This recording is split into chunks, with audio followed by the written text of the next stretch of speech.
running against 5 other candidates in the Democratic Party. Jesse Sabah, a Henderson-based attorney and former candidate for Nevada's 3rd Congressional District, Danny Burley, a first-time candidate for the seat, David Drew Knight, a UNR graduate and Reno native, Sujit Bobby Mahendra, a returned 2016 Senate candidate, and Alan Reinhart, a returned 2016 candidate, as well as former candidate for governor of Nevada. According to a Nevada Independent poll for the U.S. Senate race, Heller beat Rosen by 1%. Currently, this election is competing within the margin of error. So my favorite thing about this campaign was the day that Donald Trump tweeted out how great it would be if Danny Tarkanian would see his way out of the U.S. Senate primary against incumbent Dean Heller and perhaps run in some other race. Oh, let's see, maybe CD3, which he almost immediately did. I think he took a day or two to discuss it with his family before he made that call, but finally decided that as a good Republican, when the president calls upon you to do such a thing, then you do it. And out he went, and Dean Heller all of a sudden found himself with a pretty wide open field, and we expect him tonight, despite the worthy efforts of these other candidates challenging him. Of course, when you have as much money in your campaign coffers as Dean Heller, and you've got the name recognition, and you've been in politics in a state for so long, it definitely gives you a big name recognition advantage. So he'll sail right through tonight. I hate to correct you on air, Elizabeth, but I think you enjoy it. I object to your use of the word other worthy candidates in that primary against Dean Heller. There are at least 2 cranks who have run all the time. Well, that's because I'm a nicer person than John, as everyone already knows. That's a very low bar to get over, though, of course. But listen, Dean Heller got a gift from the president, and they wanted it, they needed it, they pushed for it. Some of his campaign people still are boasting, oh, we would have beaten Tarkanian. I am not so sure of that.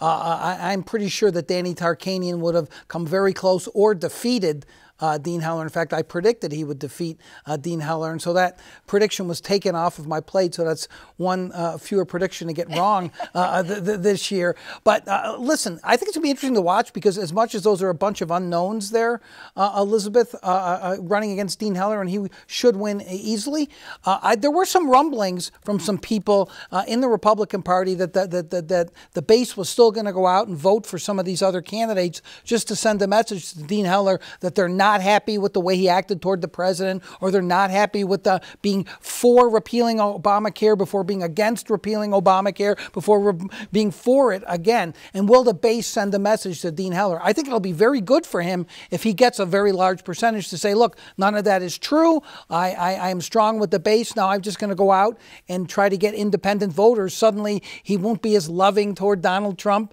I would guess. And I would also guess that they are going to start now really going after Jackie Rosen, who is going to win that Democratic primary and is relatively unknown. Even our poll that we did a couple months ago showed that she was only known by, say, I think it was 15% of the voters in the state. That's fertile territory for Dean Heller. They've tried some stupid stuff already on Twitter and with Victor Jakes at the RJ, but that stuff has not stuck and won't stick. They're going to go after Jackie Rosen. They don't have that much material, but tying her to Nancy Pelosi, tying her to Harry Reid, and cherry-picking votes, which is how you win federal races. You cherry pick votes. Jackie Rosen's going to do the same thing to Dean Heller. There's just a lot more votes that Dean Heller has cast. I'm going to thank you for that smooth, unintentional segue, because our UNLV it was unintentional, I admit student team also put together a nice little story package on the Democratic side of the race, which is sort of being headlined by Jackie Rosen because she's the anointed candidate on that side of the aisle. But there are some other candidates, and you can get a chance to take a look at them right now. Question 3 is summing up to be a contentious topic, from splitting up energy monopolies to what role home-generated power plays. Locals are wondering if they have enough energy to split up Nevada Energy. According to a recent article from the Nevada Independent, Station Casinos are the latest company to leave NV Energy, Fulcrum Sierra Biofuels being one of the more recent companies to leave. The two companies join many businesses that are seeking energy alternatives when it comes to who their providers are. Question 3 on the ballot has generated interest to stray away from the single energy provider in the Valley, NV Energy. The initiative gives residents the choice to split up the power provider into several alternatives or keep things the same. Currently, 75% of the state's energy comes from natural gas, with an additional amount being filled in with solar and geothermal energy. Renewable resources are becoming more and more self-serving and are giving residents the ability to be, for the first time, energy independent. Though these initiatives will be decided in the general election, they have become major talking points for candidates for this primary. For some, the initiative has become whether the powerful have become too powerful. I'm going to give a shout out to Patrick Donnelly right now because he hoped on Twitter earlier today that there would be a snafu or two tonight, and we just had our first one. Because I told you we were tossing to video on the Democratic primary in the U.S. Senate race. And instead, what we saw was a package on question 3, which has been a big issue in the Democratic primary for governor. And even Governor Sandoval recently kind of backing off his position there. It'll be a huge issue in the general election. David Dormer mentioned that when he was on the air with us just a few minutes ago. We may talk more about that now, later, I don't know, but we'll be talking about it all the way till November either way because it's going to be on your ballot. I will say that, excuse me, that the sports books had it at 45-1 against us having a flawless performance tonight, and so we got that bet settled very early on, so people can collect their money. And well, listen, we're going to make mistakes tonight, folks, and we hope that we're still going to be giving you the best results and analysis, and we're going to call races. Nobody else is doing what we're doing tonight. Most of the TV stations won't even be on the air for several hours. We're going to be on the air for a long time, and we're going to try to make it replete with the results and the races you care about. We're focusing, of course, on that governor's race because it's the one with the most impact, but we're going to bring you the congressional primaries, the one that you mentioned earlier with Danny Tarkanian being the favorite in the Republican side to face Susie Lee, and then that very crowded 5-candidate primary for the Democratic primary to replace Ruben Kihuen, who is not running again because of multiple allegations of sexual misconduct. So that we're following that. We're following all of the other races down ballot. We have our reporters checking for the results, and they know better than anybody in this state what to look for. And so we're going to have those. The district attorney's race in Clark County will be decided tonight. We'll know a lot once those first numbers pop up. There are a couple of legislative races, I believe, that are going to be decided tonight. That there's a Supreme Court race that's going to be very, very contentious in the general election between a sitting Clark County judge and one on the newly created Court of Appeals here. We're going to give you those results too. And again, please tweet at us if you have questions. We have people watching for those tweets who will speak into our ears, and mysteriously you will have no idea that they have done so. And that hashtag is NVIndyTV. Speaking of which, NVIndyTV, hashtag on Twitter, or you can drop questions on Facebook too. Now, Natalie's in the control room, and she's watching the Facebook comments, so you can drop your comments and questions there. We do have a little bit of information, which is kind of interesting to me, about the voting centers. So many of you may be aware that you couldn't vote where you voted last year because voting centers got set up across Clark County in which no matter what precinct you live in, you could show up at one of these voting centers and cast your ballot. There's no such thing anymore as showing up at the wrong place to vote. If you're registered and your signature matches, you can vote there. So what we're hearing on Twitter and also from our own reporters who are kind of following what's going on social media around the county is that it looks like the most popular places to vote were the voting centers that were placed at libraries and shopping centers. The schools, not so much. So many of us we're used to voting at schools. That's where I always vote, is the closest local high school or elementary school, right? Wherever. But those are dipping in popularity, I guess, as voting centers. So shopping centers, libraries. Reporter Riley Snyder said that Centennial Center today had just over 2,000 voters, which was the most, and Sunset Galleria Mall had the second most at just under 2000. So those two locations pulling in the most voters today. I want to tell everybody, too, it looks like I'm looking at the Secretary of State's website, and I want to tell everybody that, yes, Elizabeth and I have laptops in front of us. Yes, we've been on our laptops. It may not be the most polite thing to do on television, but we're trying to get the information for you to give you the results. That's why you tuned in for the results and for the witty repartee and analysis, right? In that order, I think, Elizabeth. Absolutely.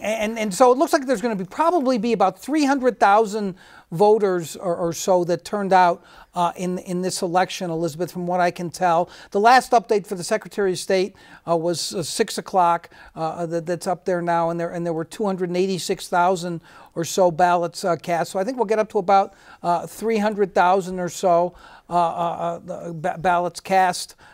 Total. And, you know, that sounds like a lot, but I remind everybody there's about 1.5 million voters, registered active voters. We tell people we go off of active voters, meaning voters who participate in elections, not who have been declared inactive. They're still on the rolls, but they haven't voted in an election or two. And, of course, that's become controversial, too. They eventually get knocked off, and there was a case just this week that some of you may have heard about in Ohio, where that process that is, in my opinion, inaccurately called a purge was held up. But those voters getting knocked off is a lot of the reason why the Democrats have lost some of their lead that they've had in Nevada for a long time. They still have a 60,000 plus lead, but used to be a lot bigger, but they've lost a lot of voters to these so-called purges that are really just knocking off voters who haven't participated in a while. All the trivia that you want, Elizabeth, right here on Indy TV. It's one of my favorite things about you is that you've been doing this for so long, and you obsess. So long. So long. But you obsess over the numbers, and you've got all kinds of spreadsheets with the different years and tabs of presidential years and non-presidential years, and a lot of this you just know off the I feel like this is a therapy session. Head. Are you saying I need to get a life, Elizabeth? No, not at all. Okay, what would we do without you? So turnout, 25%, how does that compare to the biggest turnout that we've seen lately? What was the last time that we saw a huge turnout in a midterm? Well, I mean, huge turnout, as I said, in 2010 was 30%. And that was because Harry Reid was running for re-election, and he faced a Republican candidate by the name of Sharron Angle that everyone may remember. That was quite the race. But Sharron Angle wasn't expected to win that primary. It was a multi-way primary that included Sue Loudon, the former state Republican Party chairwoman, who was on TV for a long time, a very beloved personality, and Danny Tarkanian. You ever hear of him? He was in that primary, as well as other folks, and that juiced the turnout in that primary. I thought the governor's race this time between those two Democrats would do the same. It's not going to quite get to 30%. I'm not sure it'll get quite to 25%, but pretty close. If it's 300,000 voters or so, which is what I think it's going to be, that's just under 25%. But I think it'll be pretty close, and so it'll be the biggest turnout since 2010. And as I mentioned earlier, it's been 19% the last three election cycles, remarkably consistent. It's a little up this time, but you mentioned this earlier, Elizabeth. There hasn't been a race like this in a primary in a long time in Nevada. Yeah, and interesting. I love Nevada politics for so many reasons, and one is that every cycle before we really get ramped up, I start to think, oh, you know what? It's not going to be a good year for us. We're not going to have an interesting race. We're not going to have a marquee race. What are we going to talk about? We're going to have to make things up, or focus on the minor issues, or really drill down on the local races. But here we are again with a huge and interesting Democratic primary on the Democratic side. I wish we had a knockdown drag out on the Republican side. I'm actually a big believer in having a serious primary race because it really forces the candidates to take a stand and they get vetted kind of through the criticisms of the other candidate, and they have to defend themselves, and you get to kind of see what they're made of and what do they think their winning issues are, where do they choose to draw those lines. Of course, it's easier to hold someone accountable in a general election if they've gone on the record during a primary and said some things. So Adam Laxalt has an advantage, in my view, in that gubernatorial race because he's been able to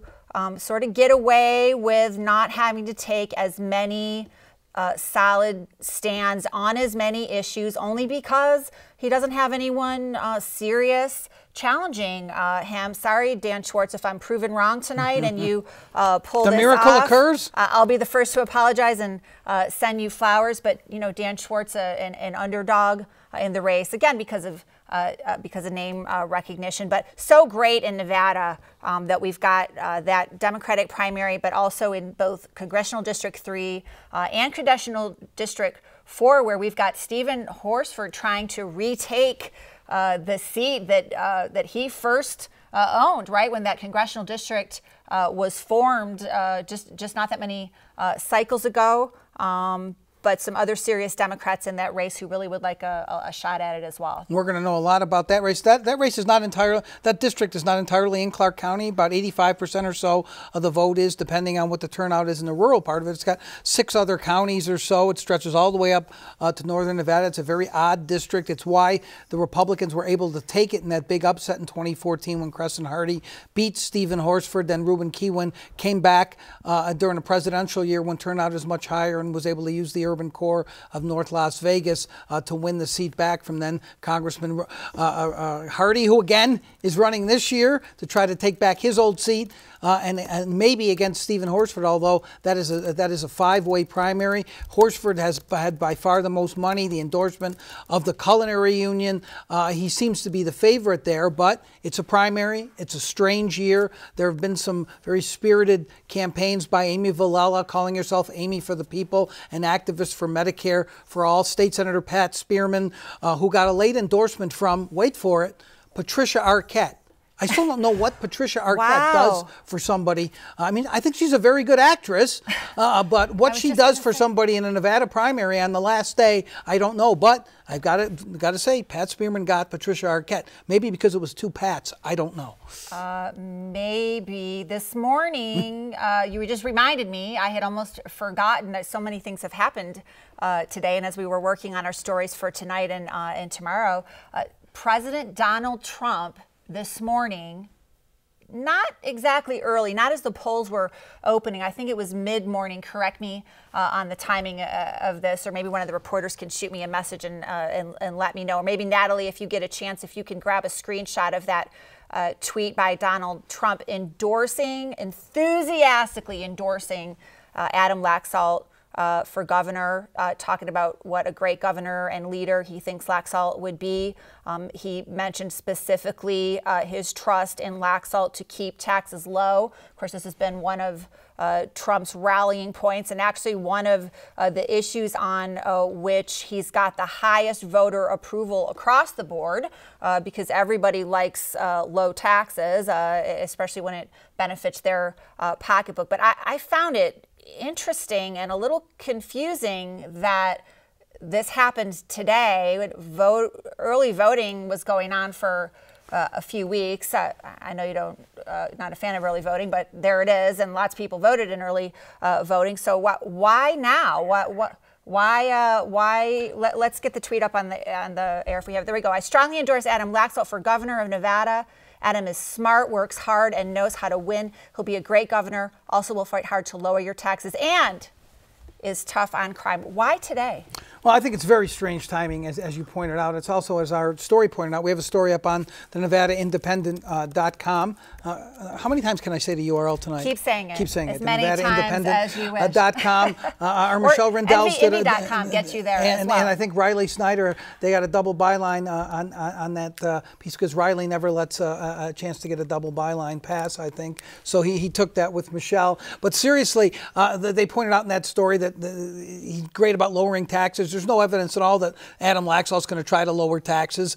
His education plan and some of his school safety stuff looks like it was going to cost a lot more money, and he wants to get rid of the commerce tax, which brings $400 million in. But having said that, let's get back to Donald Trump. You just contradicted yourself. Yeah. So he has talked about lowering taxes. He's talked about getting rid of the commerce tax, which affects businesses in this state who bring in a certain amount of revenue. That is fair, but he's also said he's going to keep education funding at the current level. So this is a good semantic argument. If he cuts the commerce tax, which by the way is never going to happen, but if he were to cut the commerce tax, but then had to fund his own plan by raising some other kind of tax, is he lowering taxes? Revenue neutral is the term that That's gets it. tossed around in times That's like this, is that we sort of, the not nice way to say it is that you rob Peter to pay Paul in the budget. You cut over here and shuffle it over there. You pull a little from the rainy day fund, which actually does have a little bit of money in it now, thanks to the recreational marijuana tax that just got added. And at the end of the legislature, there wasn't time to put it where it needed to go. So do you think slammed it into that fund temporarily? I want to get back to the Trump thing in a second, but do you think that Adam Laxalt is going to run his campaign then? As the president apparently advised him, I'm going to lower taxes on businesses that make more than $4 million a year. You think that's a winning general election strategy? I don't think the slogan will go quite like Not quite like that? No.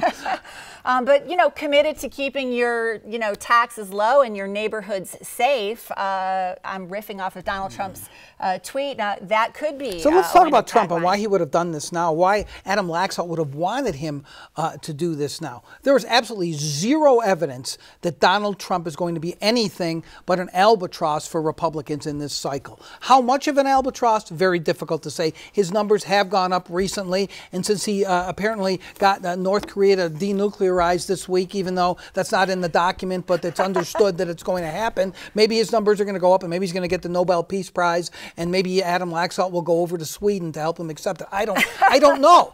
But I guess what I'm wondering about this is what's the calculus here? Why tie? Adam Laxalt's also been fairly clever about not talking about Trump. He's good about not talking about things, but especially Trump. He has not mentioned Trump as much as some of the other candidates like Danny Tarkanian.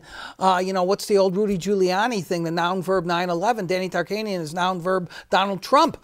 And so I guess I'm wondering why they think it's a good idea now to tether himself to Trump. Now he can't get away from it. And Adam Laxalt put out a tweet thanking the president, and we're not going to let Nevada turn into California, which I think, Adam Laxalt and Donald Trump are the two most prominent politicians who hate California. Adam Laxalt because he wants to imply that we're going to turn into this high tax, high regulated place, and Donald Trump because, he would have won California if all those undocumented folks hadn't voted for Hillary Clinton there, right? I'm really glad you brought this up because you and I agree all the time, but on this particular issue of whether it is smart to talk about not becoming California or not in a campaign, I actually think Adam Laxalt might be onto something, especially in the rurals, but not just in the rurals, because up in Washoe County, where there have been a large percentage of people who have moved from California into the Bay Area. They've started voting.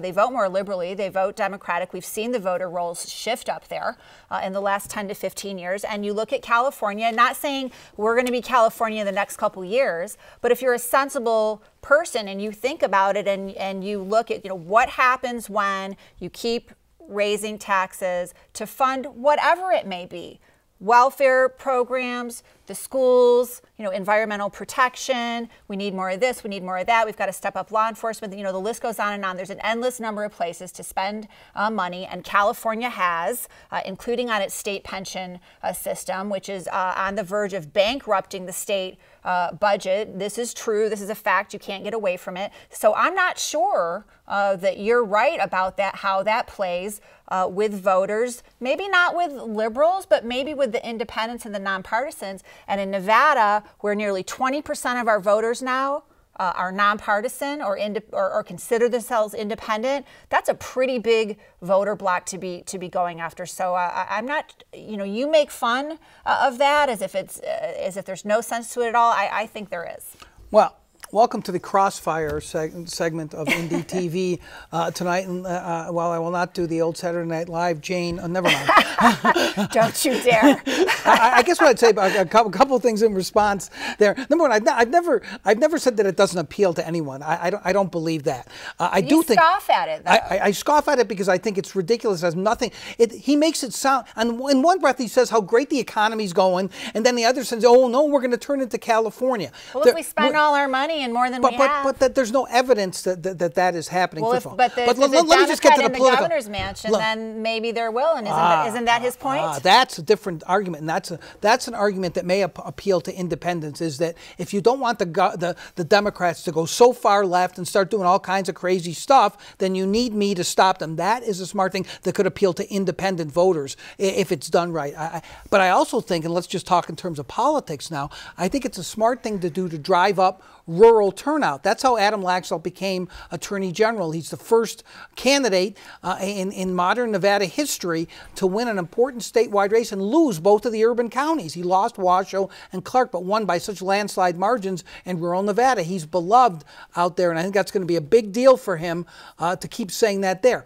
It's not a reality here in Nevada. We're not a high-tax state. We don't have an income tax. Our property taxes are ridiculously low, even though people don't necessarily think that. Yes, we have a high sales tax. No one's talking about raising sales taxes any more than they are, except people who think that maybe a sales tax on services is a good idea. So my only point in that is that, number one, it's smart to try to drive up rural turnout. Number two, it's such an embarrassing shibboleth that is an entree to only a certain kind of voter. I do think the other point you brought up, which he started to say now, that he's a bulwark against the Democratic legislature. It's going to be a Democratic legislature. If you don't want them to do all kinds of crazy stuff. Unfortunately, I think he's bringing in this nonsense about the sanctuary cities and sanctuary state, which are not even real terms, to try to, again, drive up the rural and white vote. I don't like that, but I do think it's good strategically for rural Nevada, which could end up deciding this election. Yeah, the turnout in the rurals was big for him and still can be big. And it's another thing,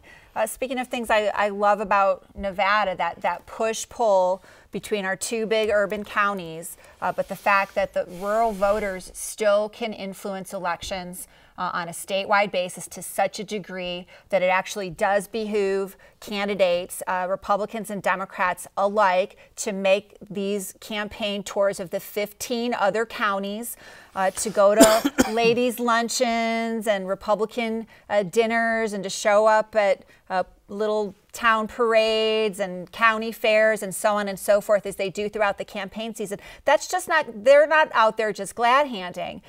They're out there shaking hands with the people who could show up in November and push them across the finish line and kind of thwart what the blue voters want in Clark and Washoe. We've seen it time and time again. As you pointed out, that's exactly how Laxalt ended up in his seat, and that's not the first time that's happened. So it's fascinating, it's interesting, and it forces candidates to talk to a wide swath of voters all across all the counties about all kinds of issues each election cycle, and I love it. I think it's good for the civic fabric. I don't disagree with any of that. I guess what I'm wondering about is where that all leads. In other words, what's the natural conclusion of that?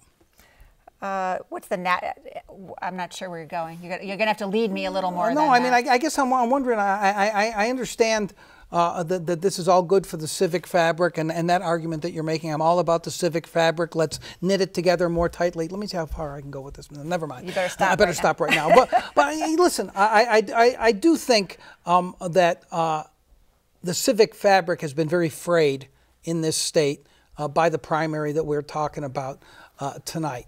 And I think that the Democrats have done not just themselves a disservice, but and their chances to win a general election, but they've really insulted the voters by, Chris Giuliani making Steve Sisolak seem like he wants to build houses right inside Red Rock, and then he's a gun nut because he once got an A- from the NRA, and Sisolak attacking Chris Giuliani, making it seem like she became a multimillionaire by paying her husband some money during a campaign, and they used this vote. They totally distorted, and I would go so far as to demagogue the vote on a lobbying regulation bill to make it seem like she wanted to relax strictures on lobbyists. Listen, you and I both been around long enough, I'm much longer than you, not to be upset, so to speak, about negative campaigning. But this primary has been completely bereft of issues, really. Now, that's more true in a primary because they generally feel the same way,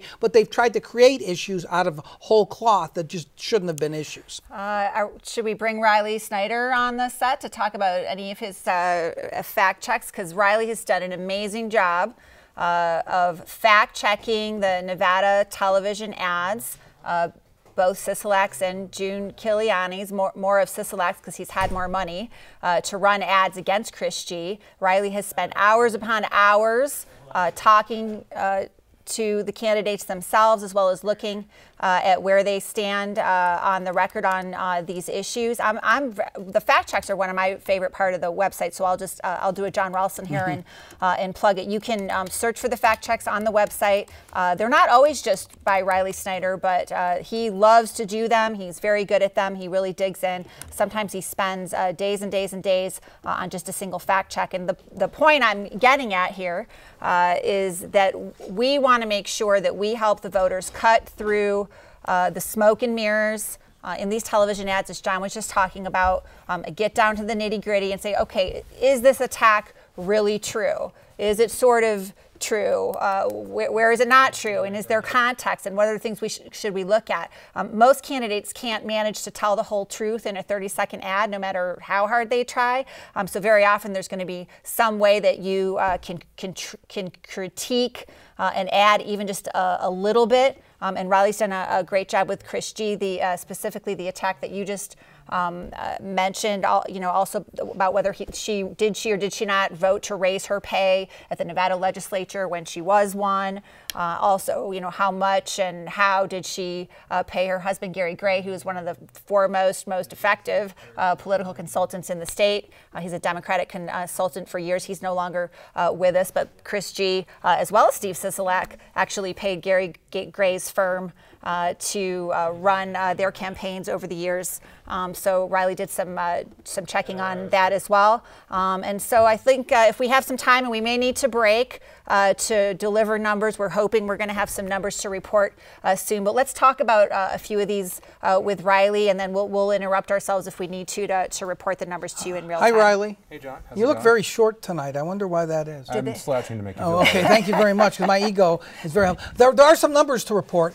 We're not sure how they're getting these numbers because of the law, but the New York Times and Politico are reporting some early numbers in the governor's race just from rural Nevada, and I'm going to say what Politico has up, Elizabeth, just so people know. They have Sisolak with 551 votes and Chris G. with 362. That's 50 to 33. The only reason that's interesting at all, if those numbers are accurate, and I don't know where they're getting. We have those up there now. You can see them. Is that Chris G. was expected to do very well against Sisolak outside of Clark County. That can't be a good sign for her. Again, I'm not sure where they're pulling those numbers from, but let's go down to the Republican numbers, which look a little bit ominous for Dan Schwartz, to put it mildly. Adam Laxalt squeaking by 81-7.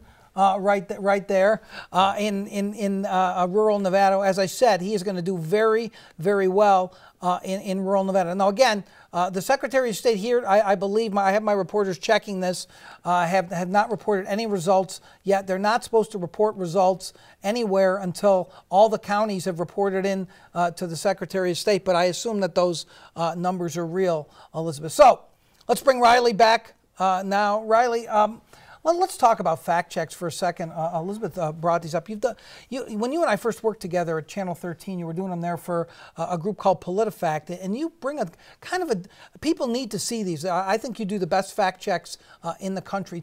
Give people a little bit of insight on how you approach these fact checks. Sure, John. So I've been doing fact checks for about 1.5 to 2 years now. There's a process PolitiFact has, and we've sort of copied that over for the Nevada Independent, where we reach out to both sides. It's very important for us not to just run a statement from campaign X and a statement from campaign Y and just sort of put them together, but to actually dig down into what the issue is. This campaign season, and especially the primary between June Kilickiani and Steve Sisolak, has been really interesting because none of their ads have been outright false or outright true. We've often just internally complained we wish there was like a Z-axis about the level of spin that goes into these ads, because a lot of them are technically true. You could say Steve Sisolak voted for the developer, but there's a ton of context that needs to go into that that you can't explain in 30 seconds, and perhaps June Giuliani's campaign doesn't want to explain in 30 seconds.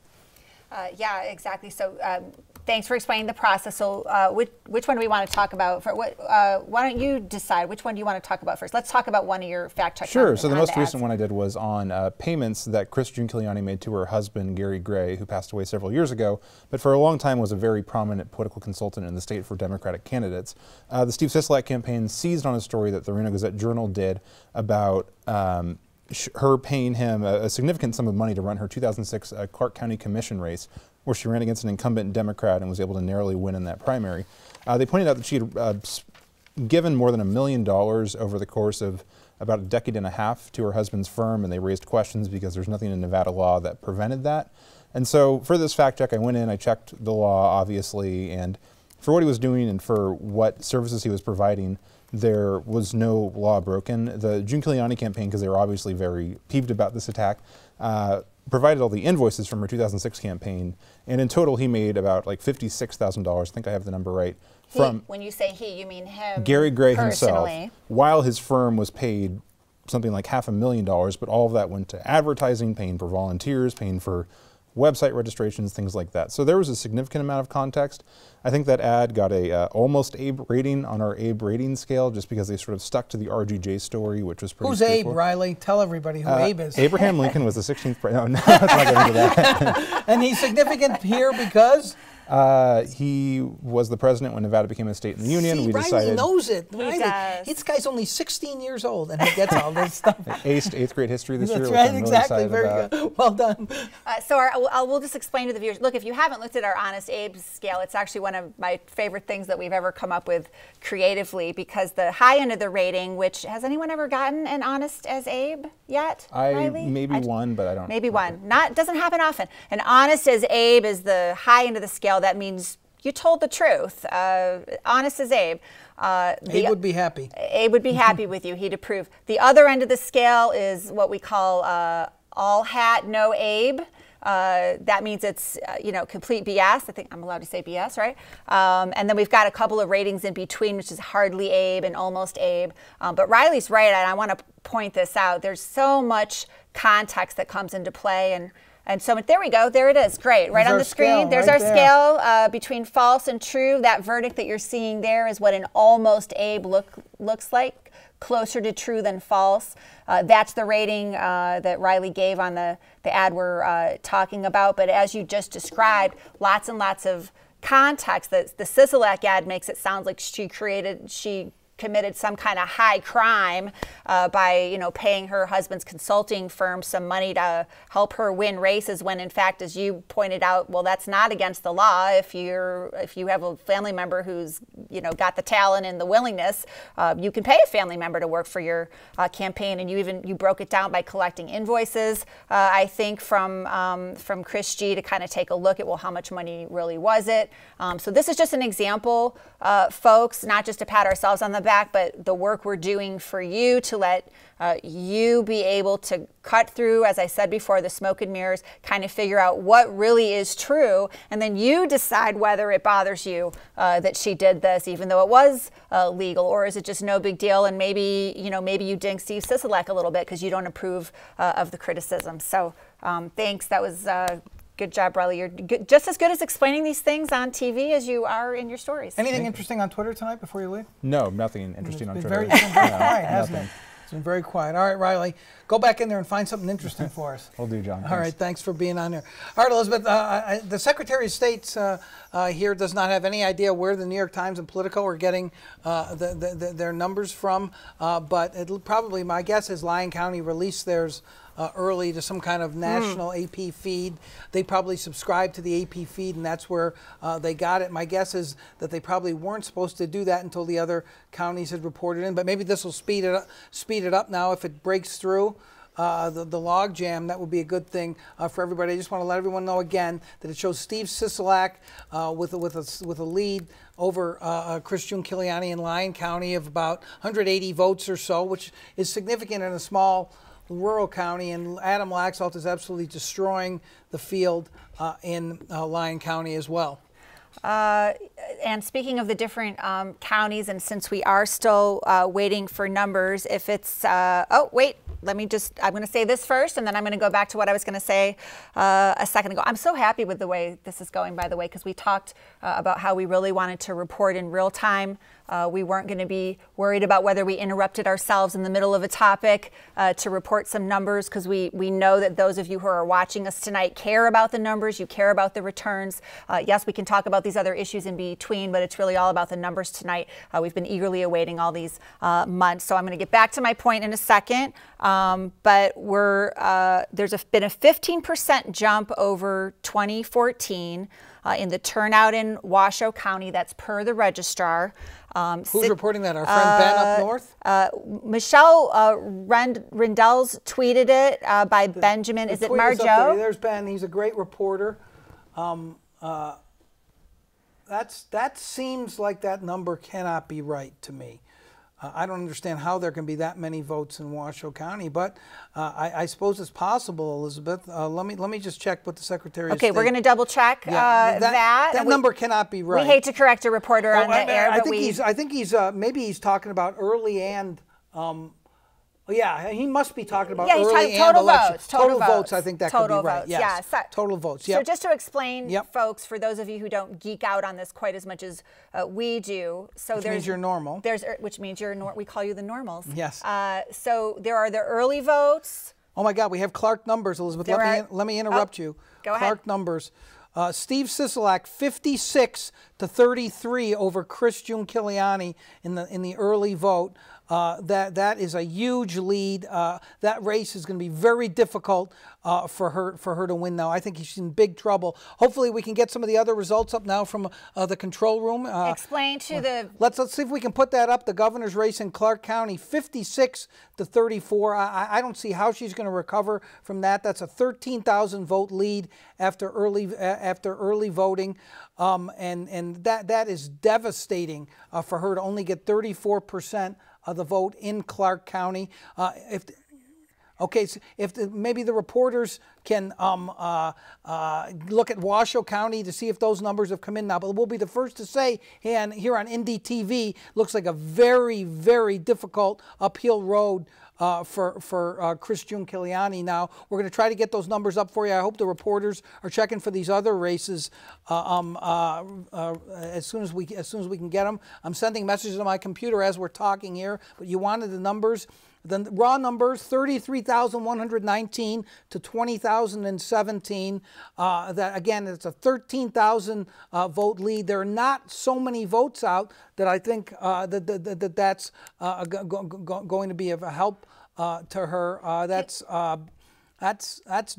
Those are not good numbers for her. Can we clarify for our viewers who may not be as intimately familiar as we are? So what we're talking about right now with these numbers that we're finally seeing out of Clark County is early vote, mail, and absentee. Correct? Are we talking about precincts? We're just talking about early vote, correct? We're just talking about early and absentee and mail. Yeah, and absentee and mail. We have some numbers up now. I have to tell you that I'm not sure what these are. So I can't really tell you what they are. I'm on the.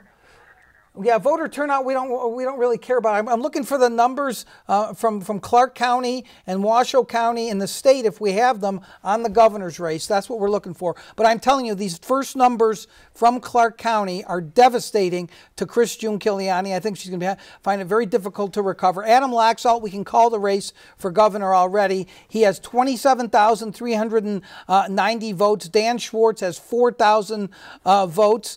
And Jared Fisher can get back to riding bikes. He has 2,000 votes, and so that's devastating. In the lieutenant governor's race, Michael Roberson's going to win easily. He's got a lead of 52-18 in Clark County against Brent Jones. Bob Beers is going to be the Republican nominee for state treasurer. Most of these other races, Wes Duncan is beating Craig Mueller 61-31, so 2-1 there. Alyssa Kadish has 40% of the vote to 25% for Jerry Tao. Those two are going to move on to the general election. I'd like to get the Congressional District 3 and Congressional District 4 numbers if we can find those, folks. But those are the numbers. Big news, Chris Giuliani's in big trouble in the governor's race. I don't see how she recovers from that, Elizabeth. And now you should talk for a while so I can look for results. I will do the best I can. And thanks for calling all those numbers out. I was scribbling wildly as you were talking. So now I can kind of recap since you went so quickly and make sure everyone's clear on where we really stand. So number one, first off the top, we're feel comfortable calling the race on the Republican side in the gubernatorial contest for Adam Laxalt. 27,000 votes to only 4,000 something for Dan Schwartz, his next closest. There's the Congressional District 3 numbers. Looks like Danny Tarkanian, my eyes are maybe deceiving me, but and now they've taken it off. See it either. So we're, but it looks like he had 46% of the vote or so. Is that correct? You can tell me in the control room. Am I seeing that correctly? 42.5, and Michelle Mortensen has 25.8. So Danny Tarkanian is going to win that race in Congressional District 3. And what are those Congressional District 4 numbers? We can focus on those. This is only the Clark County part of the district. Stephen Horsford has 63.99. Horsford is going to win that race as well, no matter what happens in rural Nevada. So we got those numbers for you first too. We're going to have stories up on the ones that we've already called. We are very close, I have to tell you, to calling the Democratic side of the governor's race. As soon as I see the Washoe County numbers, if one of my reporters can look for that. Keep those numbers up on the screen for just a second, and maybe they can bring the monitor closer so I can actually read those numbers, because I'm old, Elizabeth. Yes, we're sorry, and these guys. young kids here don't understand that old people can't see as well. So Stephen Horsford, 63%. Of the vote. He's crushing everybody. Pat Spearman has 15%. That race is over. Let's go back, just scroll up a little bit to the Congressional 3 numbers again on the Republican side. Danny Tarkanian at 43%, Michelle Mortensen at 26% or so, and Scott Hammond at 16%. You just can't make up, in a low turnout primary, you can't make up those kind of deficits on Election Day. If we can find anything in Washoe County, let me know. Let me tell you another result here. It'll be interesting. Elizabeth, I'm sorry to interrupt you, but people want the numbers. They do. That hotly contested Democratic primary for Clark County Commission, where Tick Segerblum, the state senator, is running against Marco Hernandez, who's supported by the laborers. You have Tick Segerblum with a lead. Can't call this one yet, 53 to 47. He only has a 400 vote lead in that race. And I think our Riley Snyder has just tweeted that the DA's race, which will end tonight in Clark County, Steve Wolfson has a 57 to 42 lead. That race we can call too. There's not enough votes to change that. Steve Wolfson is going to be reelected as the district attorney. And so, Elizabeth, I'll let it go back to you, and I'll keep trolling for numbers. Okay, great. Wow, that was a lot of numbers. Folks, we recommend that you check the primary results page on our website. Even as you're listening to us, our live stream is at the top of that page. But if you scroll down on that primary results page, we're going to start putting green check marks next to the names of the candidates who we're calling races for right now. And I want to take a moment to explain why Jon Ralston feels so comfortable calling some of these races right now, because it may seem to some of you that after, just having these early vote returns in, that, wow, shouldn't we wait until all the precincts report?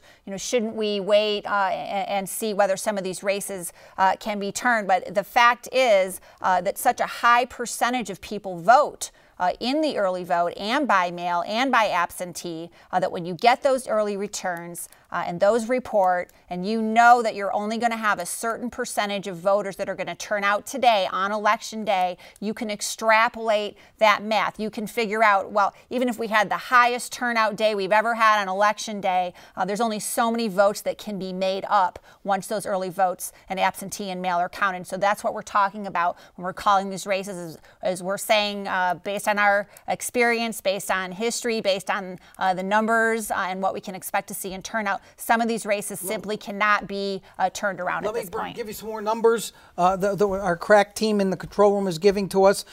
Jackie Valley, who covers the school district, tells us that Kevin Child, the incumbent, who's been very controversial, is getting crushed by Irene Cepeda, 46-25. He's going to lose that race. Joe Lombardo is going to be reelected as the Clark County Sheriff. He has 75% of the vote.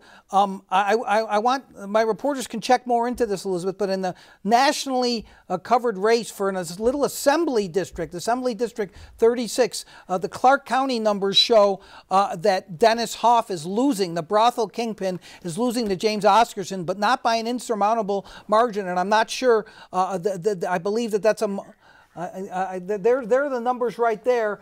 And he is winning by about 65 votes, it looks like.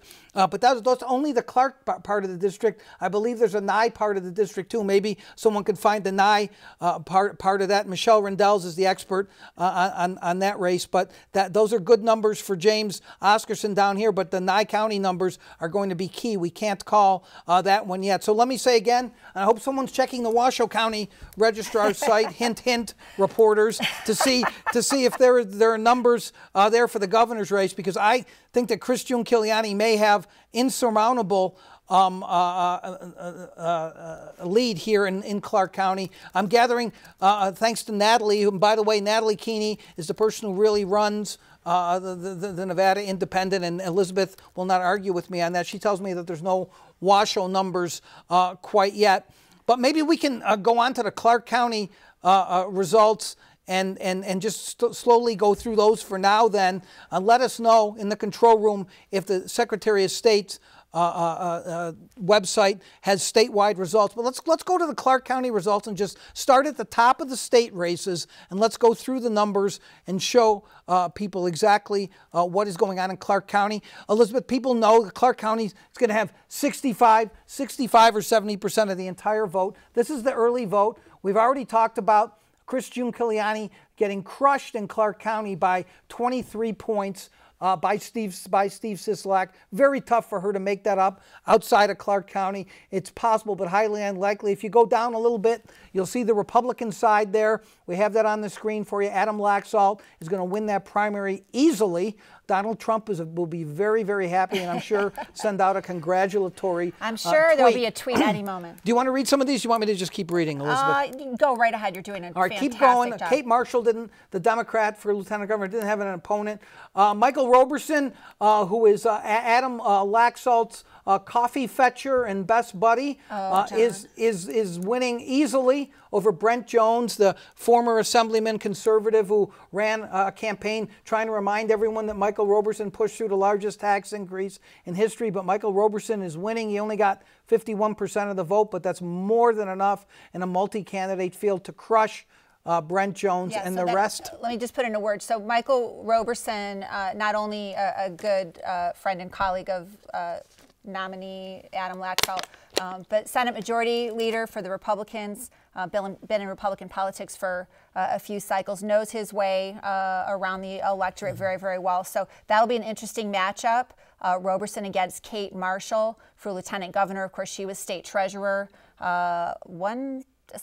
two cycles ago, but she's kind of been off the radar for a while, so she's going to have some work to do. She ran against Mark Amodei for Congress and lost in that special election in 2011. So we know, so that I love it when we can call the matchup. So it's going to be Marshall v. Roberson and Lieutenant Governor.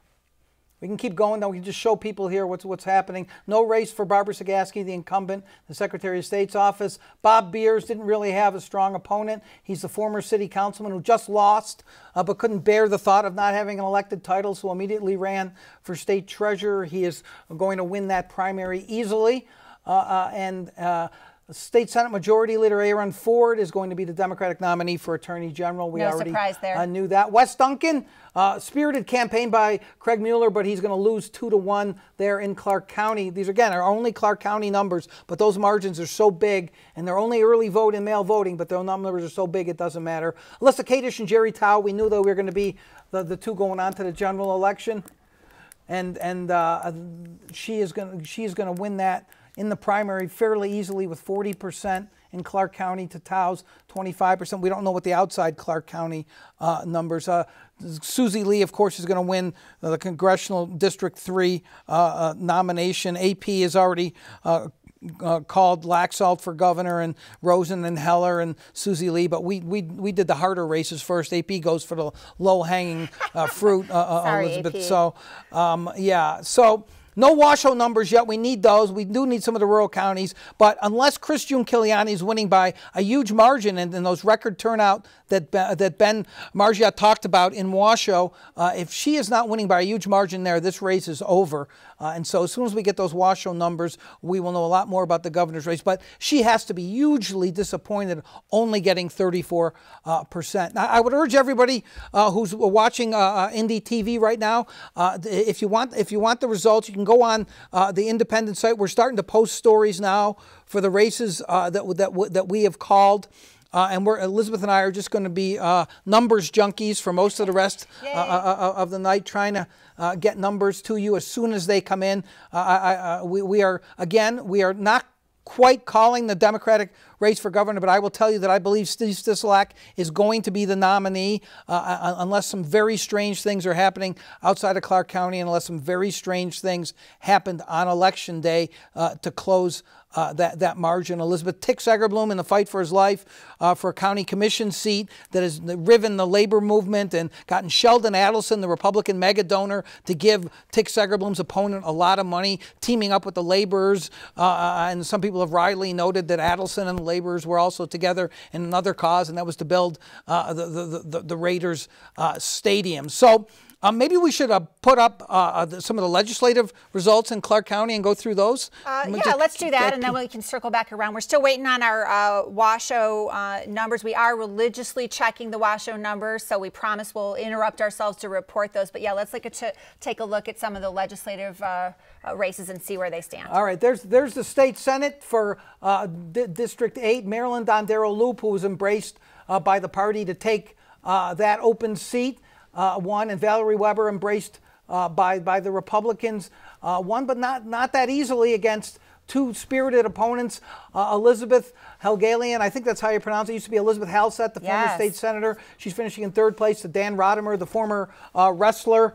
Valerie Weber is going to easily win that primary, so it'll be Weber and Loop, which is a very interesting race for the state senate. Both are former legislators. Elizabeth Melanie Scheibel in State Senate District 9 was a Democratic choice in that open seat, and she is going to win that primary easily. Ivana Cancelo, who was appointed to Reuben Kewin's State Senate district, is winning 60-40 there, and so she is going to win that. There's not enough votes left in that district for Bryce Henderson to come back. She's going to be the nominee. Paul Aisley, trying to make a comeback, the former assemblyman, is getting crushed in that primary. He will not be making a comeback. Julie Pizzina was actually embraced by the caucus, and so she's going to win there. Keith Pickard, our John Smith wrote about this race. Byron Brooks was initially embraced by the Republican establishment. Then when Pickard, the current assemblyman, decided to run for that seat, they embraced him. He is going to be the Republican nominee in State Senate District 20. So it's going to be Pizzina and Pickard as we thought. James Orenshaw is the Democratic anointed one in State Senate District 21.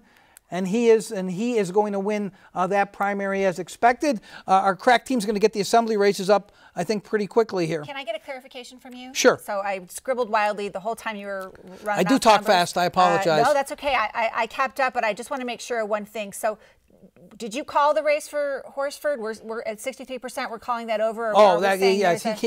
I mean, there are rural numbers to come in, but he is just so far ahead in that race. I think we can call it. Okay, so we've got Horsford, Tarkanian, and Laxalt called. We're going to hold off on calling the Sisolak-Christie race just in case there's some wild anomaly that comes out of comes out of Washoe or the rurals, correct? We're going to hold off on that? I think we should. Okay. But I am telling you, I think that the big news of the night so far is Sisolak's margin in early voting in Clark County is absolutely huge. I said if he was up by 10 points that he probably couldn't lose the race. He's up by 23 points, so you can judge from there, unless there's something very anomalous happening. I'm hoping my reporters are checking the other sites. That they are. They are. Yes, They're okay. they're Because diligently checking. They listen to you better than they listen to me, as always. So let's take a look at those assembly numbers. We're going to put those up now so you can see what's going on in these legislative races. Very close race. I don't think we can call that one. That's been very spirited.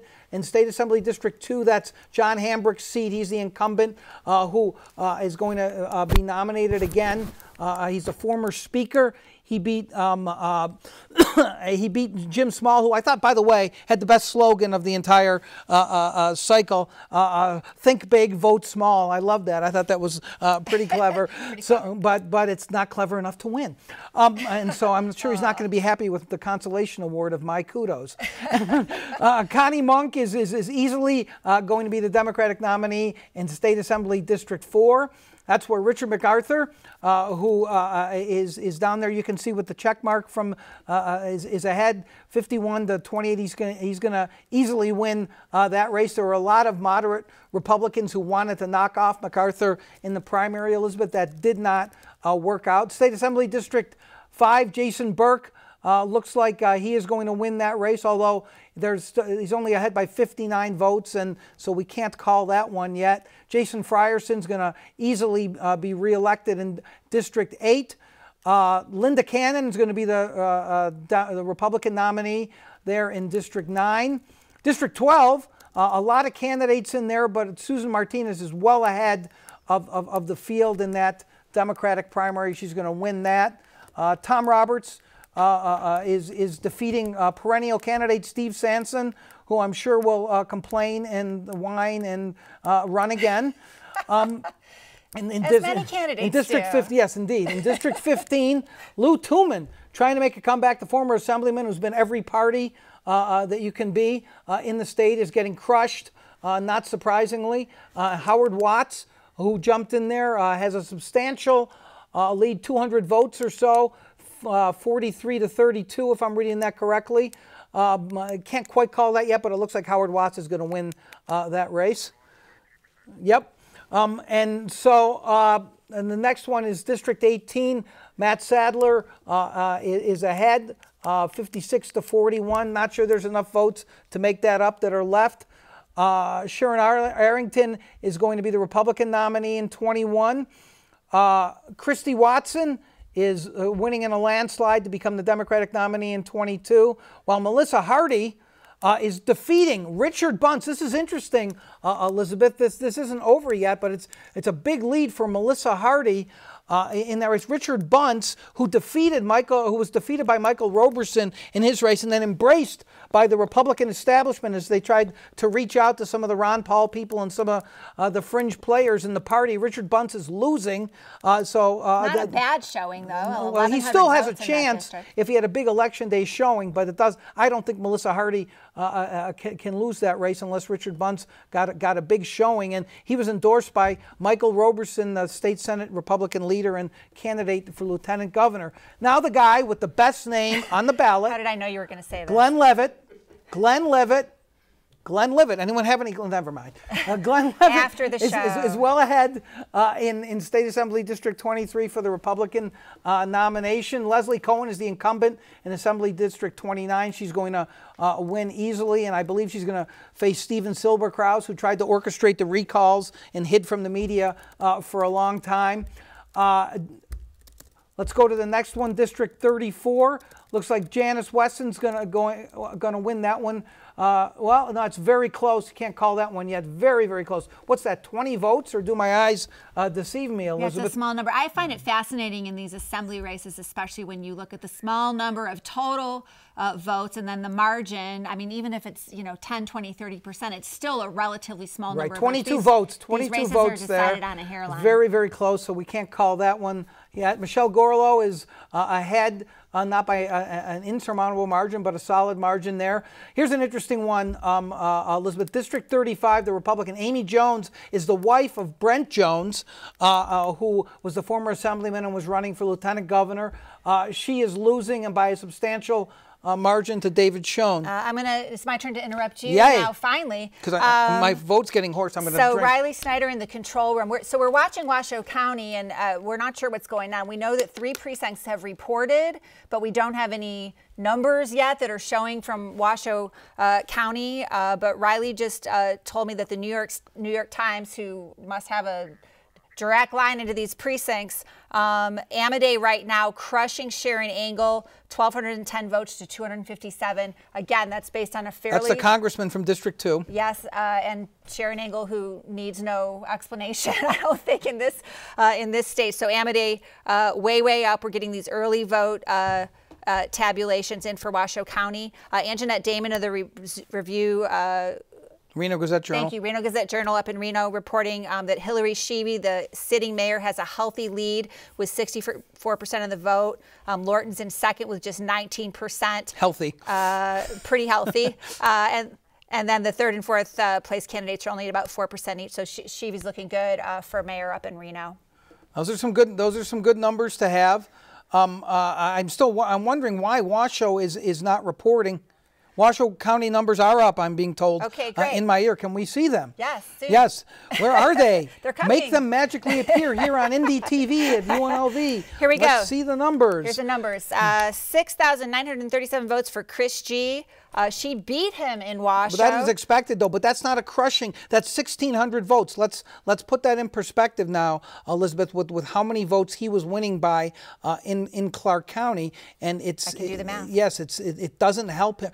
She needed to win outside of Clark County by 2-1. I can say with great confidence that it's nearly impossible for Chris June Kiliani to win this race. Steve Sisolak is going to be the Democratic nominee for governor, barring a miracle. By about 11,000 votes as it stands right now. All right, here are the numbers out of Washoe. So you look at those Washoe numbers, and Elizabeth, if you can remind me of the Clark County numbers. I know it was 56 to 33. What was the vote margin? Was it about 20,000 votes? 13,000 votes. So that does very little to cut into that lead. That takes 1,600 votes. So she better be winning by 80-20 in the rural Nevada, which we already know she is not. So I just don't see, unless she has a huge showing on election day, how she can possibly be the gubernatorial nominee for the Democrats. Let's go down, if we can, and see some other results. And this is Washoe County, we're reminding everybody. Only Washoe County. Adam Laxalt, again, just absolutely destroying the field as we thought he would. And Dan Schwartz, full of sound and fury. And what's the rest of that? Well, Dan Schwartz conceding on Twitter a few minutes ago. I would think so. Thanking his supporters, saying he's grateful, congratulating Adam Laxalt, saying Laxalt has his vote in November. And I'm sure he'll be out there on the stump campaigning for him, too. Let's look at the lieutenant governor's numbers if we can. There's no real race on the Democratic side. And again, Michael Roberson absolutely crushing Brent Jones. He has about 50% there, had about 50% in Clark County as well. That people may point, oh, that looks like a weak showing. He barely got 50%, but that means nothing, and it certainly means nothing for the general election, Elizabeth. Let's keep going and see what else we have in Washoe County here. Secretary of State, there's not a race on either side. It's going to be Barbara Sagaski, the incumbent, against Nelson Araujo, the assemblyman. Bob Beers is winning in a landslide up in Washoe, as he is in Clark County. We've already called that race, just as we've called for Aaron Ford and for Wes Duncan, who I believe will be right below him there. You can show those numbers below if they're there somewhere. There they are. And Wes Duncan is crushing Craig Mueller up there too, and so he's winning. Ben Kieckeffer, who was the state senator, was subject of a lot of sturm and drang from Gary Schmidt, who's run all the time. There was a lawsuit kicking him off the ballot, then he got back on the ballot. He made a lot of noise, but again, Gary Schmidt is going to lose to Ben Kieckeffer. Let's keep going. Assembly District 24. This is an interesting race. Dion Contine, who was the anointed candidate, the former tax director, is absolutely getting her clock cleaned. In fact, she's in 3rd place now. I have to tell you, very knowledgeable Washoe County political operative told me privately a month ago that we shouldn't be paying as close attention to Dion Contine, that she was going to finish in 3rd place. I'm going to trust that guy from now on. He was right on. She is not going to. That race, by the way, I believe, just go back to that 1 second. Thank you so much. Is our control room the best, Elizabeth? They're right on top. This race is going to end, I believe, tonight because there's no Republican or third-party candidates in here. And so that race is going to be over, and it looks like someone nobody heard of, Sarah Peters, is going to win against some much better-known Dion Contine in that race. That's going to crushing blow for her. Remember, she left the taxation department to run for office, That's and right. she's going to have lost that race. Keep going now. We'll check and see what else we have here. This is a Republican primary. It's Alexis Hansen is crushing Tom Franzway. Alexis Hansen is the wife of Ira Hansen, and she is now running for his seat as he's running for the state Senate. Alexis Hansen is going to easily win the nomination there. There's a county commission race up there in Washoe County. Bob Lucy's the chairman, I believe, of the Washoe County Commission. He is crushing the competition there with only almost 60% of the vote, as his colleague Kitty Jung is also winning with 3/4 of the vote there in District 3. We can keep going. And there's another county commission race where Greg Smith, who was the late Debbie Smith, the former legislator's husband, is losing very close race right now. It's not over yet, It's tight. but he's losing a very, very close race. Okay, we can go through some of these local races. Let's see if we can find the mayor's numbers. Are they below the county numbers? Probably. Keep going. There's sheriff. There's Hang on. Go Let's back. look at sheriff real quickly. And there's that's a multi-way race, and you have one candidate, Darren Ball. Is that Balsam? With 50% of the vote. He's winning 2-1 over Heidi Howe. And so that is a crushing win there for him. Let's look at the mayor's race. We quoted Anjanette Damon's numbers. Hillary Sheevy with a huge lead there, 4-1. 3.5-1 over Eddie Lorton. The way it works there, though, Elizabeth, is the top 2 go on to the general election.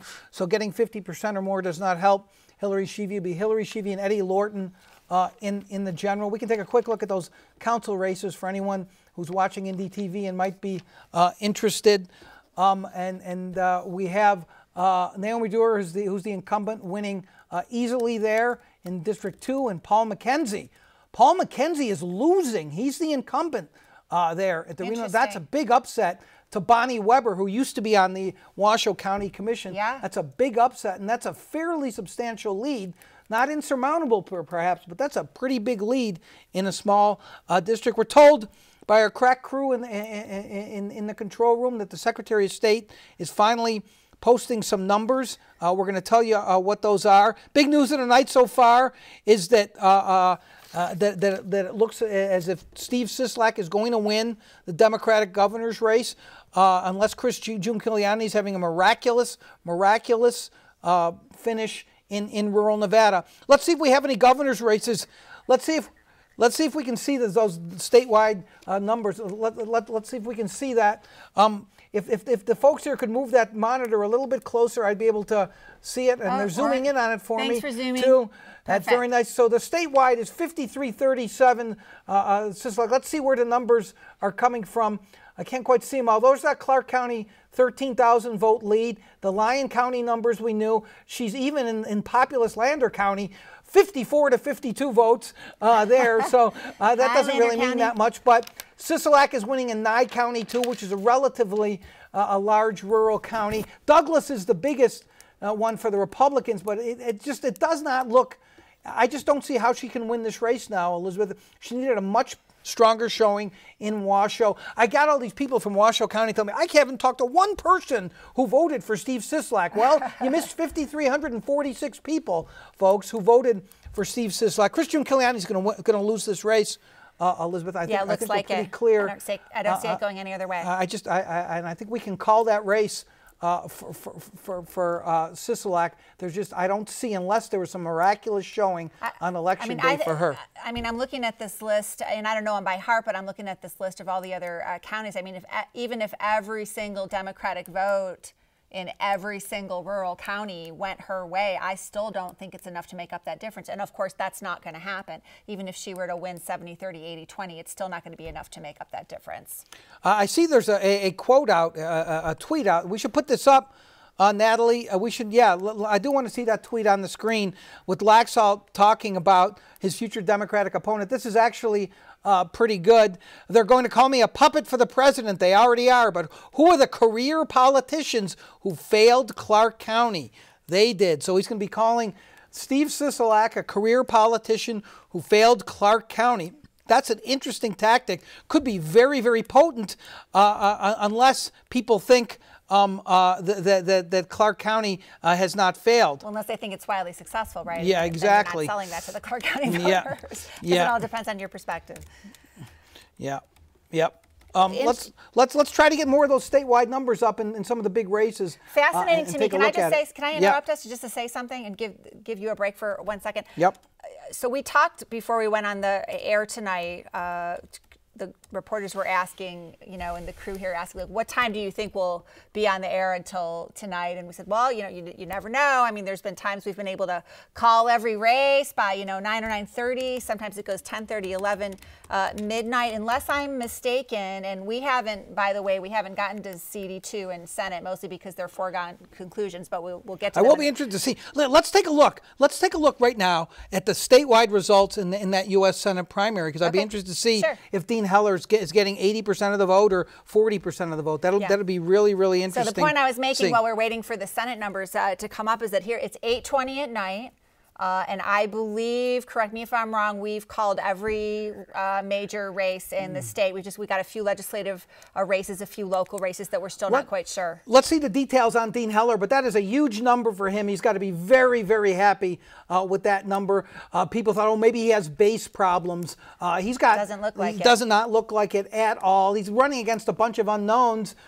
Tom Heck is probably only getting votes because he was confused with Joe Heck. Yeah. And so Dean Heller, that's a huge showing for Dean Heller. He has no problems with the Republican base. That's got to be a huge relief for him.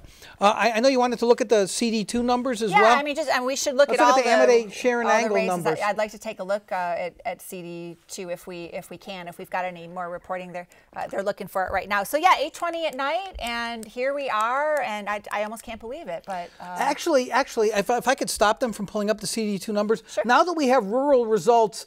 And we need to look at the CD4 race, because that, even though we called it for Horsford, we should take a look and see in CD4 what the rural numbers are, just to make sure there's nothing crazy going on. There it is. So he has 64%, even with rural Nevada. If you can scroll down a little bit, let me take a look at those. Yeah, there's nothing strange happening in rural Nevada. There's no way he's a lock to win that, and he's winning easily.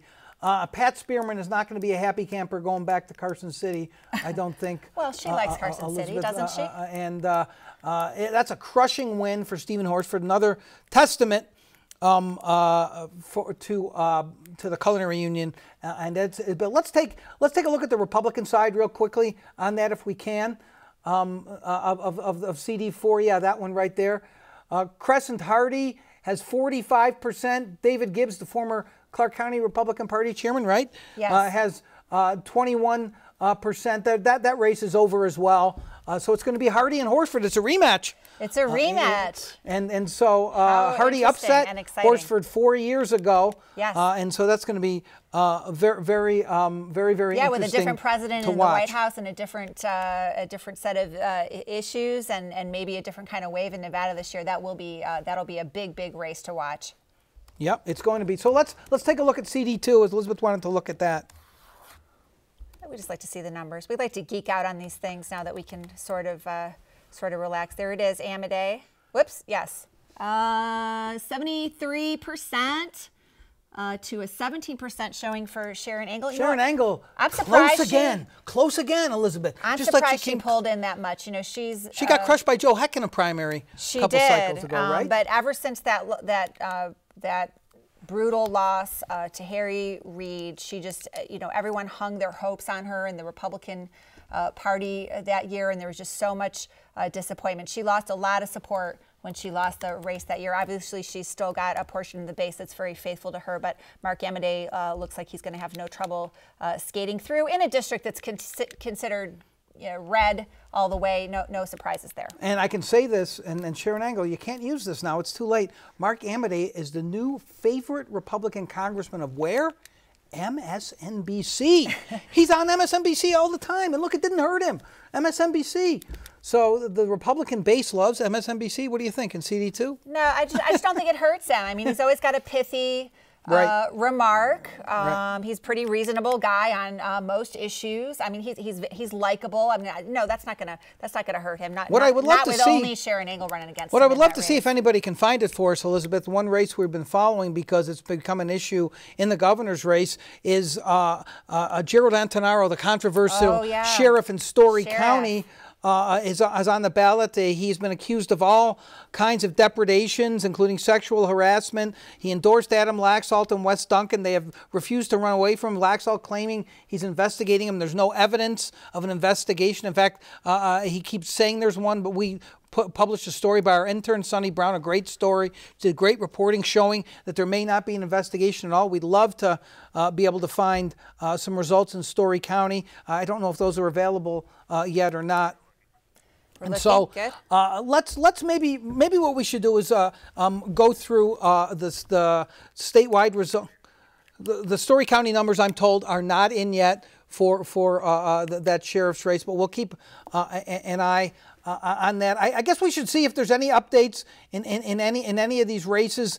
If we can check the Clark County site and the Secretary of State site, maybe we should just scroll through some of the results on the Secretary of State site, Elizabeth, and see what we have. What do you think? Yeah, let's do that if we can. I'm going to scroll through Twitter also here. We've got a lot of Twitter comments coming our way. Thanks. Hi, everybody. Let's start at the top of the Secretary of State and just go through the results in case. And I know it's unlikely that everyone has not been glued to Indy TV from the beginning, but just in case anyone has not been, let's go through. Let's start at the top and see.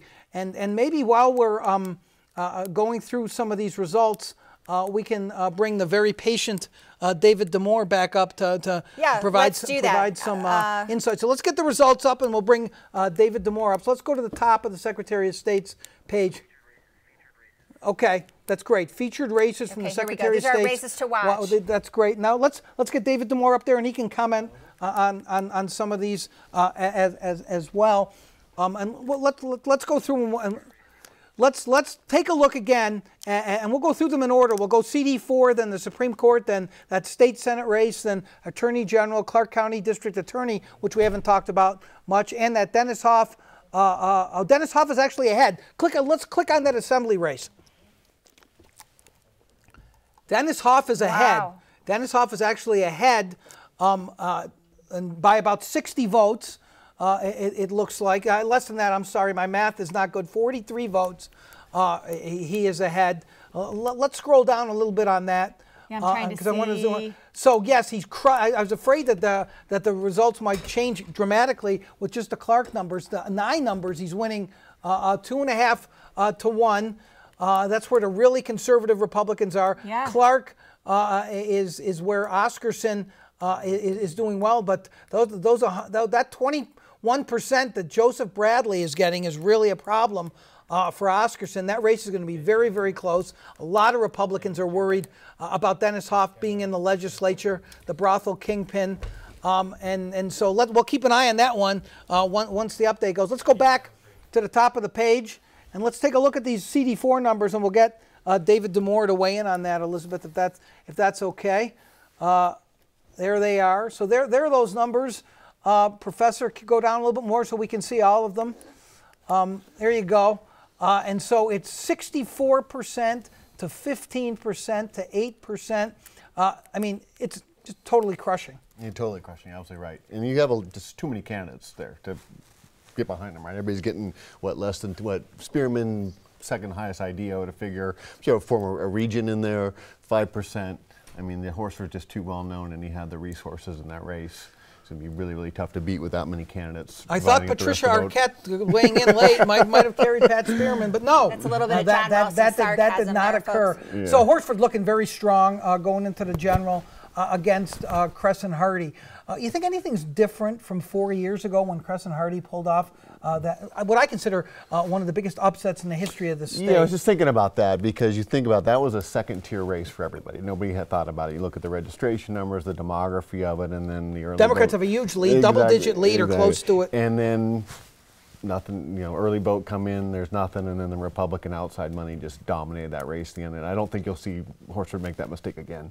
And I don't think you'll see Culinary sit that race out again. I think it'll be a very, very different dynamic here. If the Democrats are serious about taking out the House, they have to hold 3 and 4 here. That's right. That's one of the interesting things about Nevada this time. There's all this talk about the Democrats maybe taking over the House. This is a place, and there's very few states like this. I think I found maybe 2 others, but there may only be 1 other where they're playing defense in a couple of seats. They have to hold those. You can't, if you're trying to take over the House, it's just like the Senate where they're playing, the Republicans are playing defense here with Heller, and the Democrats are trying to take it. You can't lose seats when you're trying to take over. And if you look at the 3rd district 2 years ago, very, very close. I mean, Tarkane almost pulls that out. 2,000 votes, I and think Trump it was. carries that district. And Trump won CD3. So, I mean, that's not, there's no gimme for Susie Lee in that district at all. That's right. So those will be hard fought. I think Horsford, obviously, just the numbers are better for the Democrats in the 4th, and you're going to have a candidate with name ID. We'll see how much energy Crescent Hardy can bring to the fight and how many resources he can bring into that race there. It's going to be very interesting. Clearly, the Republicans want to flip those seats because that would almost assure that they can hold on to the House if they were able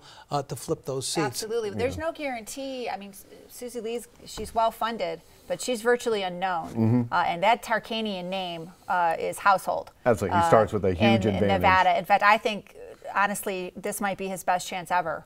To win, quite frankly, just based on the way that district can be swingy, the fact that, yes, she'll have money, but so will he, because the Republicans do not want to give up that seat. Trump has gotten behind him. That's going to be a knockdown. That's going to be a knockdown drag. And more generally, that's the type of district, if the Democrats do want to win, they have to win. They have to win those suburban seats where you might have fiscally conservative voters who might not be excited about Trump on some of the social issues there. That's the real test for them, not just here, but of course nationally. So.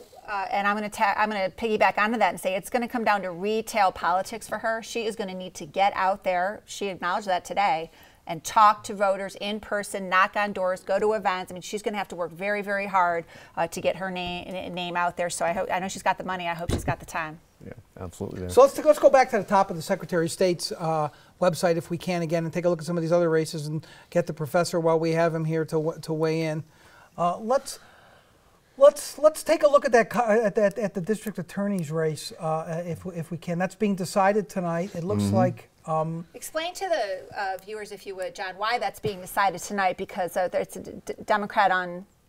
I mean, why is that being decided tonight? Why do we have 2 Democrats and then that's the end of it? Yeah, this is crazy, right? And it's going to say, well, people are going to say, wait a second, only the Democrats are electing the next district attorney. That's right. And it didn't used to work this way, but I believe it was in 2015. I missed this. Everyone missed this. Someone was upset about an incumbent, of course, about how that law works. So they passed an incumbent, they snuck it into a bigger elections bill, an incumbent protection kind of bill, which means that if the other party or an independent or smaller party candidate doesn't file, that the race ends in the primary. And it is ending with a crushing victory, it looks like, by Steve Wolfson. This is really interesting, though, Professor, in the sense that there was no reason to think that Wolfson was unpopular at all, but suddenly there was this RJ story that came out that talked about him doing a favor for an assistant that had a gambling problem, a favor that maybe only she could have gotten was the implication. A few days later, right before the end of filing, Rob Langford, a progressive liberal attorney, got in and he's gotten a lot of help from some outside money. And Steve Wolfson may have spent, I don't know, Elizabeth, maybe close to $1 million. He spent a ton of money. We'll know at the end. Money still matters, right? Even in a primary. He did not want to lose. Oh, absolutely, absolutely. And you've seen this unfold across the country where you've seen some liberal challengers to sitting district attorneys. All of them, I believe, have come up short. I think 1 and 1, I think somewhere in California week before. But, that's that's a very powerful position. It's one of those things that people don't really think about, like who's the attorney or who the prosecutor is. But it's a huge issue. Lots of resources, lots of decisions every day about who goes to jail and who does not. Yeah.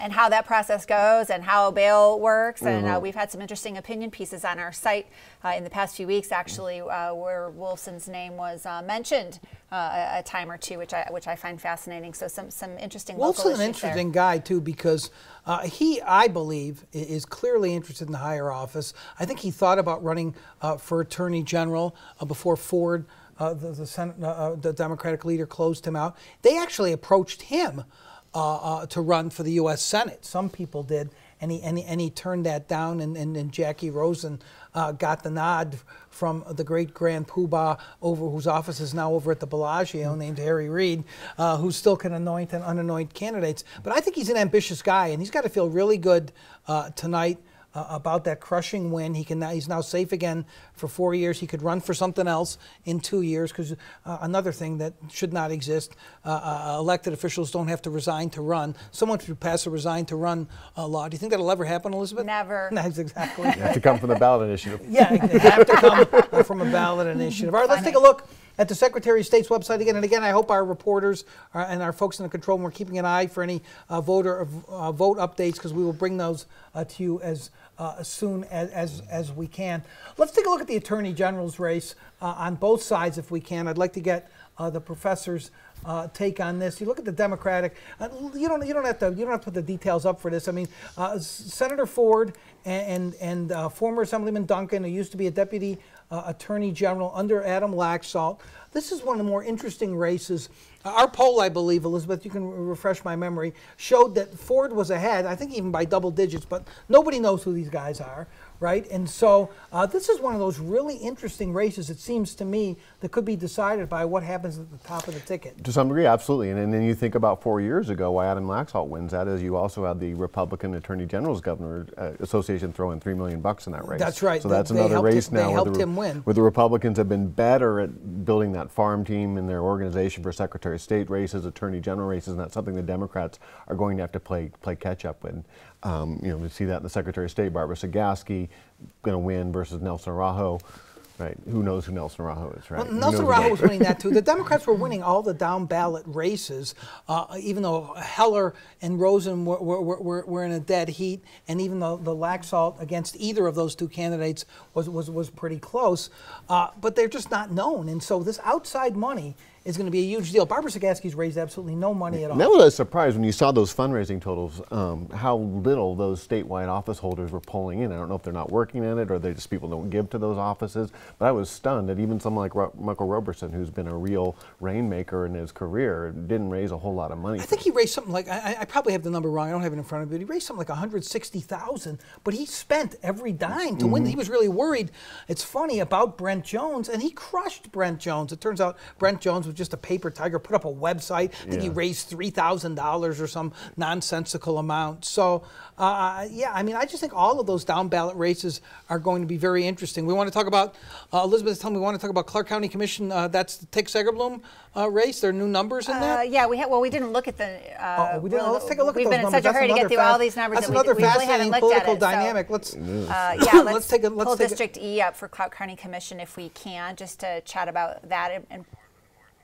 Okay, they're looking for that right now, but that's a really interesting dynamic, Professor, where you have Tick Segerblum, and we're going to see those numbers now. He's up 53-47. I still think these are just the early and mail ballots. He's up 53-47. There may be enough votes out there, but there's not that many votes inside a Clark County Commission district. Here's what happened in that race. You have Tick Segerblum, maybe one of the most liberal guys ever in the history of this state. Also the guy... Galaxy. Yeah. Also the guy who got pot legalized. And is very careless, in my opinion, on Twitter, caused all kinds of problems for himself. And so Marco Hernandez, who works for the laborers, which is, yes, a union as well, and then starts getting supported by Sheldon Adelson. What a bizarre dynamic, huh? It is, and it has to be, that is a very Democratic part of town, so this is basically going to decide this race here. So, yeah, you sort of captured in a nutshell there. You talked about earlier about the laborers with Sands on the stadium here, right? We also know that Sands isn't exactly excited about pot as well, so you have that dynamic in play on that one there. But I think this has probably caught a lot of people by surprise is how close this race is, because Sigurdsson's pretty well known in that area. He's represented it in both the Assembly and the Senate for quite a while, what, third, fourth generation politician in Nevada. So I'm just being told here by Elizabeth's handwriting, which is much better than mine. If I was leaving notes for her, she would never be able to read them. But it looks like Sisolak, if we could get these numbers up, it'd be great too. 1 Douglas and 1 Lyon. So there's in the early and mail vote, and so there's no rural wave for Chris Giuliani. There we have the numbers up there. He won 693 to 600 in Douglas County, and 459 to 307. He's now up 53-37. That's 16 points. He looks like he might win this race by double digits. Amazing. Which is a surprise. I mean, I thought I was going out on a limb when I predicted he was going to win by 5. Yeah. So I just and you took some heat for that prediction as well. I just want to say. What's that? You took some heat for that prediction. I did. As well. And look at this. This is amazing. Yeah. I mean, he is just. You're surprised too, aren't you? I'm surprised by the margin. Yeah. But I mean, he burned through all that money, and he's been campaigning for what, 2 years? I mean, it's not like. I have to say. What are you talking about, Dave? And I said this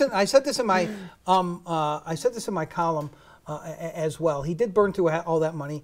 I think he thought he had to burn through all that money. He's now probably looking at his campaign operatives and saying, "Wait a second! You told me I needed to spend $7 million. I could have done this by spending $2.5 million." But you never know. But you never know. But you can't take a chance. If he wasn't thinking that before, he is now. But what I'm saying is, what I said in my comment, you can't forget this either. The atmosphere, Felix here, in the year of the woman across the country, the Me Too movement out there. Chris Giuliani's the real liberal in the race. He pretended to be a liberal for this race. He's a moderate guy. Sisolak ran a damn good campaign. Yes, we can say "damn" on Indie TV. It's a beautiful thing. Oh my gosh, but seriously, I have to tell you, Professor, I think his campaign started on the right note. He did something that Chris Giuliani never did, which was that he went after Donald Trump right away. And Trump's numbers, he activates Democrats, right? That's what happened. And so that was a very smart thing to do. His campaign with his daughters, and we mentioned about that, and Planned Parenthood to go after the female vote. I think his campaign, well, I think some of it was incredibly demagogic in some of the stuff he said about her. It was a ruthless, smart, and very effective campaign. And he'll be moving on. And now he's moving on. And it changes the dynamic in the governor's race, right? And because if you had the Laxalt, Giuliani, that would have been a major choice. Right, conservative versus liberal. Absolutely, in a state that usually there's this much margin between the gubernatorial candidates here. So now the question is, how does this play out? Does he now move to the center and sort of paint Laxalt as the right? He's pretty close to the center already, isn't he? I mean, some people call him Republican light already. Yeah. Right. So I don't think he doesn't have too far to go. And you know what? It's so funny when we talk about this happening in a primary race. The Democrats who support him now, they're not going to abandon him just because he moves back to the center in the general in order to be competitive against Laxalt. I mean, most voters are savvier than that. They understand that that's what you have to do. You have to play to the center. Now you're going after those independent, those nonpartisan voters that we talked about earlier, which are a huge portion of the Nevada electorate. So I don't think it costs him one bit. And if he can raise enough money quickly and start going up on TV, going after Laxalt on whatever they perceive his weaknesses to be, it could be very interesting and another brutal campaign. Well, let me tell you, it's interesting what you said, because I think there's some nuances to what you said. I don't think Steve Sisolak excites Democratic voters in the way that Chris Giuliani does, in the sense that she has been steeped in liberal Nevada Democratic politics for decades. There were people who were going to go out. It's not just social media. You can't tell anything from social media. As someone said to me, I think Michelle Mortensen's going to win because I see her all over social media. That's a terrible metric. But people you just know were going to go out and do anything for Chris Giuliani. I think that there's be some thought that they might not be as enthused, having had her lose to a guy that some of them see as a Republican in Democrats' clothing. But here's why I don't. They're going to stay home? No, because of Adam Laxalt. Because of Adam Laxalt. I think in a different situation, I think the Democrats are really activated for two reasons. Number one, because they don't like Laxalt. Now Laxalt has tethered himself to Trump. And number two, and I mentioned this earlier, Democrats are craving a win in the governor's race. They haven't had one in 20 years. And this is what people forget about this, and you understand this too, Professor. The governor in this state is so important, more important than on almost any other state, right? Oh, it's incredibly powerful. From writing the budget, all the appointments, the guy gets 50 BDRs. He gets 5 times as many bill more. draft. Bill draft requests. A bill draft request, right? He legislature. gets 5 times as more as somebody elected to the Yes. legislature. And then he has veto power on the other end, any bills he doesn't like are done, regardless of who supported them. That's why I think And that's this- just in the session. That's why, yes, exactly. That's why, exactly. And that's why I think this race is so fascinating and is going to attract, again, to your point that you've made a couple times now, Professor, all of this outside money, whether it's from the Republican Governors Association or the Democratic Governors Association or these mysterious third-party groups that are known as C4s, the so-called dark money. And some of that dark money, I think, will be not just dark, but somewhat, Elizabeth, sandy.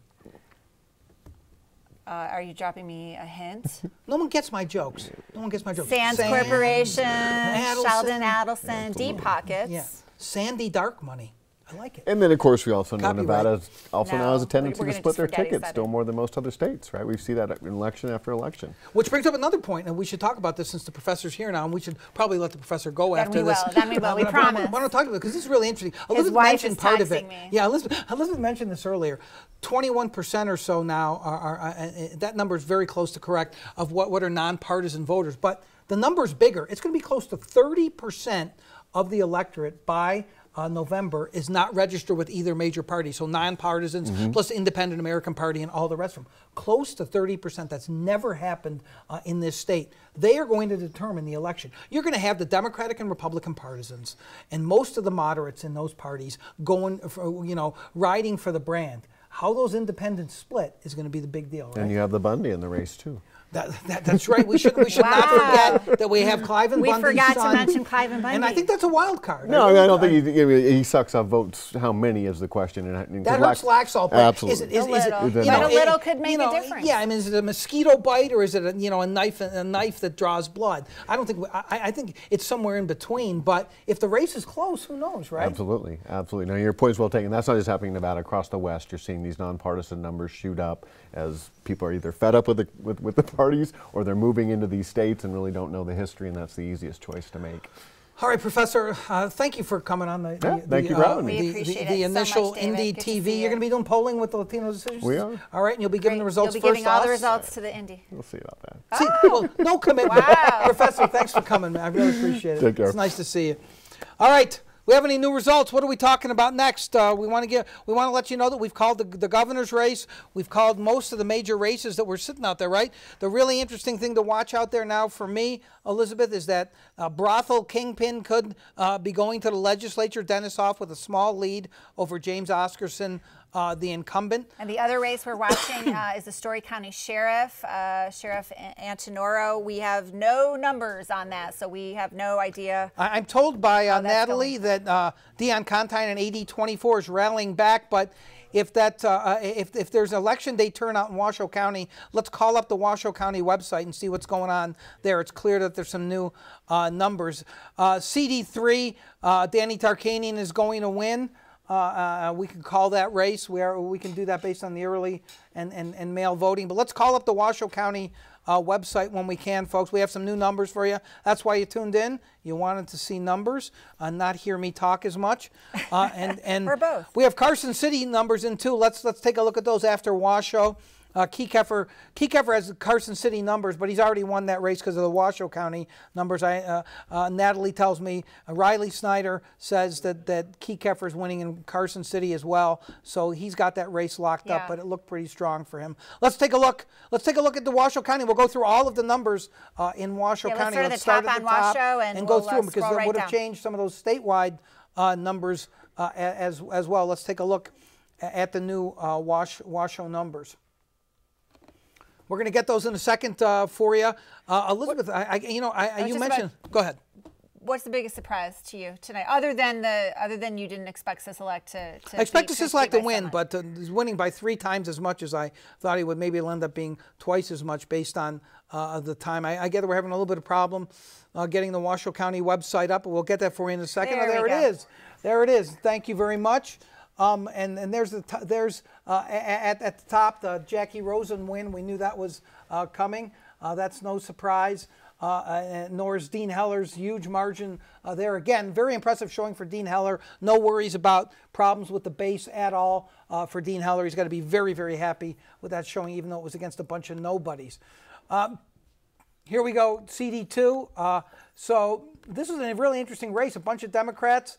The Democrats actually think Clint Colbert can win that race. I'm very, very skeptical, but he looks like he is going to be the nominee. It's still relatively close, but I don't think there are enough votes out there to change that, so he's going to win that one right there and win the right to lose to Mark Amadei, who he can go down a little bit and show that he is winning, crushing victory over Sharon Engel. By the way, I should tell people. I don't think we officially called that race, but Amadei for sure. Let's get a Susie green check Lee mark wins up by his CD3 name. easily. Mark Amadei wins that CD2 nomination easily. And let me just say this, Elizabeth. People may not be aware of this. CD2 is Washoe County and a bunch of rural counties.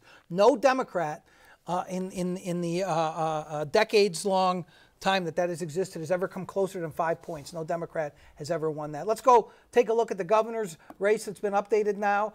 Chris Giuliani's increased her lead in Washoe from, I think it was about 1,300 votes at first, and now it's 1,700. That's not going to be nearly enough to make up for Clark County. Clark County is going to determine that race. Steve Sisolak was winning by 13,000.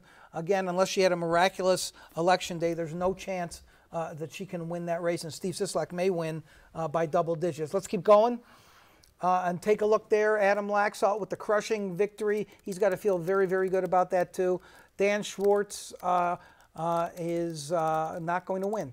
Let's keep going, and we'll go pretty quickly now. Kate Marshall, not interesting. Michael Roberson still winning. Doesn't have 50%, but that means nothing. So anybody who tries to use that against Roberson in the Democratic side, it means absolutely nothing. Sagaski was going to win anyhow. Beers was obviously going to win that too. Yep, he'll be back. He's been wanting that treasurer's job for yes, some time. He has. So the return of the Beers. Paid his dues. Yep, indeed. And he wants to serve with his old friend from the legislature, Ron Knecht, the state controller, who is going to be running against Catherine Byrne from the Democrats. Aaron Ford, we knew was going to win that Democratic primary for Attorney General. He's winning easily in Washoe as well. While we're doing this, I'm hoping that the reporters will be looking at the Secretary of State's website and see if there's updated numbers there statewide. I want to go through again what we've called. We've called CD3 Democrats for Susie Lee, CD3 Republicans for Danny Tarkanian, CD4 Democrats for Stephen Horsford, CD4 Republicans for Crescent Hardy. We've called all of the constitutional offices, I believe, now in those nominees. Tick Segerblom's looking strong, but I don't want to call that yet. Excuse me, against Marco Hernandez in that race. And so let's see. I assume that the Washoe County numbers have been lumped in the Secretary of State's race. Elizabeth, we can look at the statewide totals now. I think maybe some of the other numbers have been updated. Clark always takes the longest to update. I'm not sure why. We don't. Yes, so you'd think it would be the opposite. Let's start at the top of the statewide and go through them. Great. A couple of tweets while we're waiting for that to come up. Scott Hammond graciously expressing pride in his friend Danny Tarkanian. Let's take a look at the governor's race to make sure there's no updates. The Democratic side. Okay. 53 to 38 still, so he's up by 15 points. That is not change that I can see, even though they've updated with the Washoe numbers, Elizabeth. Steve Sisolak is still absolutely crushing her. So let's go back to the statewide results page. And let's keep going. None of this is very interesting. We've called all of these races. Keep going. We can look at the regions races. We haven't done that yet. These are important positions, and so let's take a look. Let's take a look at there. At the details there. It looks like Laura Perkins is ahead 33 to 21 there. Jack Mallory, longtime labor leader, is in third. Let's go back, take a look at the next one.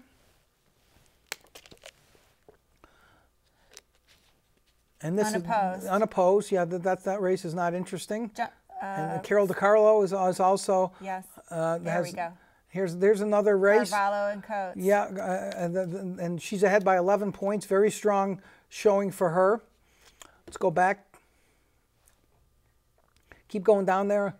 That's it. So let's look at the what they have listed for the assembly races here, because I think we'll get more coverage. Oh, they saw my water on Indy TV. Does that mean we have to go off the air? You're fired. I'm fired. So let's try to get the assembly races up on the Secretary of State's website if we can, and we'll see what's going on there. If we've missed anything, if you have questions, now's the time. Tweet at us directly on Twitter or use that NV Indy TV. We will try to get the interesting tweets up. We'll yes. do what we can. We got the reporters on standby. We can look up numbers for you if you want to know about a specific county, a specific race. We're here for you as we count down these last, I think, not too many more. Well, once we get another update from Clark, we may not have to stay on the air that much longer. Yeah, we're waiting for Clark County. Yeah. Well, let's get those. If there are any assembly races on the Secretary of State's website, I think the Oscarson race may be up there, and let's see if there's an update on that. This is going to be a national story if the brothel kingpin of Nevada is going to the legislature. There it is. So he is. I don't think we've seen. No, there's no change there, Elizabeth, at all in those numbers. So are there enough votes left out there for Oscarson to make a comeback? But that's going to be tough for him. He is down by 43 votes in that race, getting absolutely clobbered. If we can go down a little bit and show people again the Nye County numbers, he's getting clobbered by about 2.5 to 1 in Nye County, which is really problematic for him. Interesting that Hoff's been able to make a real run at this. You know, when he entered that race, no one was sure, and I think there were a lot of doubters as to whether he could really give an incumbent, a Republican incumbent, a real run. Obviously, he is doing just that tonight. He is. Let's see if we can see the John Ellison race, the conservative Elko assemblyman, if that's on the Secretary of State's website somewhere. What's going on in that race? Oh, he is absolutely crushing, and I believe that race ends tonight as well. I know some people were hopeful of beating Ellison, but he is going to win easily, Elizabeth, with 3/4 of the vote. What other races? Let me check those assembly races there as well. See if let's take a look at. No, let's not take a look at that. Let's take a look at the Alexis Hansen race. I'd like to see that one. That's District 32 right there. She is absolutely crushing, 60 to 40. Her husband must be so proud. Elizabeth, Ira Hansen's wife. Absolutely. I mean, one Hansen in the legislature is a handful. Two of them, and believe me, she is very smart and maybe even tougher than Ira Hansen. And so she's going to be a lot of fun up in Carson City. She's winning that race easily. I may be wrong, and some of my Washoe friends can correct me, but I believe Franz Way was once on the Clark County Commission, or a Washoe County Commissioner is, or he was an elected official up there, or is, and I should know that, and I feel I'm letting down my Washoe County friends by not knowing that. So let's go back to the Secretary of State's web. Any Clark County updates, folks, that we know of? Can anyone tell me if there's any Clark County updates? Nothing new. Clark County, you're killing us. Clark County, yeah. What are you doing? This happens every cycle. Actually, we shouldn't be surprised. I mean, there are more votes here to count than anywhere, more precincts. We do carry 70% of the state's population here in Clark County, so maybe we should give them a break. We're just impatient. That's all. We want to have. There aren't that many votes to count. And you know, as much as I like hearing myself talk, Elizabeth, I mean, there's only so much of that we should make people bear, don't you think? I completely agree That's with what you. I thought. Absolutely. So it says that the results were last updated in Clark County about an hour ago. Yeah. And that's and so that they say 11.41%. The total turnout's going to be, I think, 18 or 19%, something like that. So we're going to bring on in a moment Megan Messerly, who has been covering that CD3 race, to get her take on that outcome and some other things, and she'll be out here to relieve us of talking for a while. I want to hear what she has to say, actually, because there was some question in recent weeks as to whether Michelle Mortensen as a local TV personality and very vocal, outspoken one, could give Danny Tarkanian a run for his money. I think most of the conventional wisdom was that if anyone was going to do so, it was going to be Mortensen. She showed up at a lot of campaign events. She was very active on social media. She was very vocal and forceful in that debate that we hosted right here at UNLV between the major candidates in that race. Dave McKeon, Scott Hammond, Michelle Mortensen, and Danny Tarkanian showed up and spoke with you and Megan Messerly for more than an hour. Megan's been to some more recent campaign events even than that, where Tarkanian and Mortensen continued to take nonstop pot shots at each other, really at every opportunity. And so that was one of the big questions tonight, and one of the reasons we were following this race closely was to see whether Tarkanian actually was in jeopardy of losing this primary race. Based on what we're seeing here, in terms of the Clark numbers and Washoe numbers, 42% to 25%. I don't see how she overcomes that, but 25%, not a bad showing in a congressional primary for someone who has never run for office before. Your thoughts, Megan Messerly, and welcome. And welcome. Welcome to NDTV. Thank you. You guys have been doing a great job manning everything. Oh, thanks. Thank you for saying that. And if you said anything else. I know, I'd be fired. You'd be firing another person. Yeah, I always know how to fire. You know, no one listens to me when I fire people. That's my problem. I know, we're all still here somehow. So you're not that surprised by this, or are you? No, I think we kind of expected, Danny Tarkanian to have a relatively easy time coasting to victory. I think there was still some question in the final days. There hasn't been a ton of polling in this race, so it's been difficult to tell, exactly where things stand. Danny's opponents have been going pretty hard after him. So Michelle Mortensen, former television news reporter, has been attacking him at forums and debates as a perennial candidate. Going after him, pointing out his multiple runs for office before, how he has a record of winning primaries, but obviously has not won a general election before. So she's been highlighting that throughout the race. And then State Senator Scott Hammond has put out a lot of mailers in recent days going after Danny for some of the things he's been attacked for in prior races, some of his business dealing, things of that nature. So they've certainly put up a really strong fight against him, but as everyone knows, the Tarkanian name just is well known. It's really difficult to overcome that name recognition advantage that he has, owing to his father, owing to the fact that he's been on the ballot, many times before. He's a familiar name. He's run in this same district, right? In 2016, he ran in this district as the Republican candidate and almost won. Yeah, in a Democratic year, as he'll be happy to. Let me just interrupt you real quickly, just with some results that we just got in the Story County Sheriff's race. Ordinarily, we wouldn't care that much about the Story County Sheriff, but he's become a controversial figure in the governor's race. And Gerald Antonaro, who endorsed Adam Laxalt, has been accused of at least 10 counts of misconduct, including sexual harassment. We have the numbers up there. He looks like he's going to be reelected. He's substantially ahead of Mike Cullen. This is going to be a big disappointment to some people in Story County and to some people in Reno who saw him as a bad symbol, including Lance Gilman and Roger Norman, the developers of the Tahoe Reno Industrial Center. So just want to take a break there. Sorry to interrupt you, Megan, to present our NDTV loyalists with some more numbers. What I thought was interesting, I expected Michelle Mortensen actually to finish in second, as you probably did too. I expected Danny Tarkanian to win. Frankly, I think Elizabeth's right. I expect him to win by even more than he actually is. So I think Michelle Mortensen, because she was everywhere, not just on social media, but she ran a very aggressive campaign. Scott Hammond, though, Danny Tarkanian very late in this campaign went after Scott Hammond. Scott Hammond then got some help from the outside. You can see the numbers up there. He's only getting 16%. Let's not forget, he is the only one running there who is an elected official right now. He is a state senator. You talk about conservative bona fides. He's the father of school choice in this state. Yeah, he voted for that tax increase, which Victoria Seaman, when she was in the race, went after him, and I think both Danny Tarkanian and Michelle Mortensen raised. But I just think Scott Hammond is just too bland and moderate for the hurly-burly of a Republican primary? I think a couple of different things. So obviously we've talked about Danny's name recognition advantage.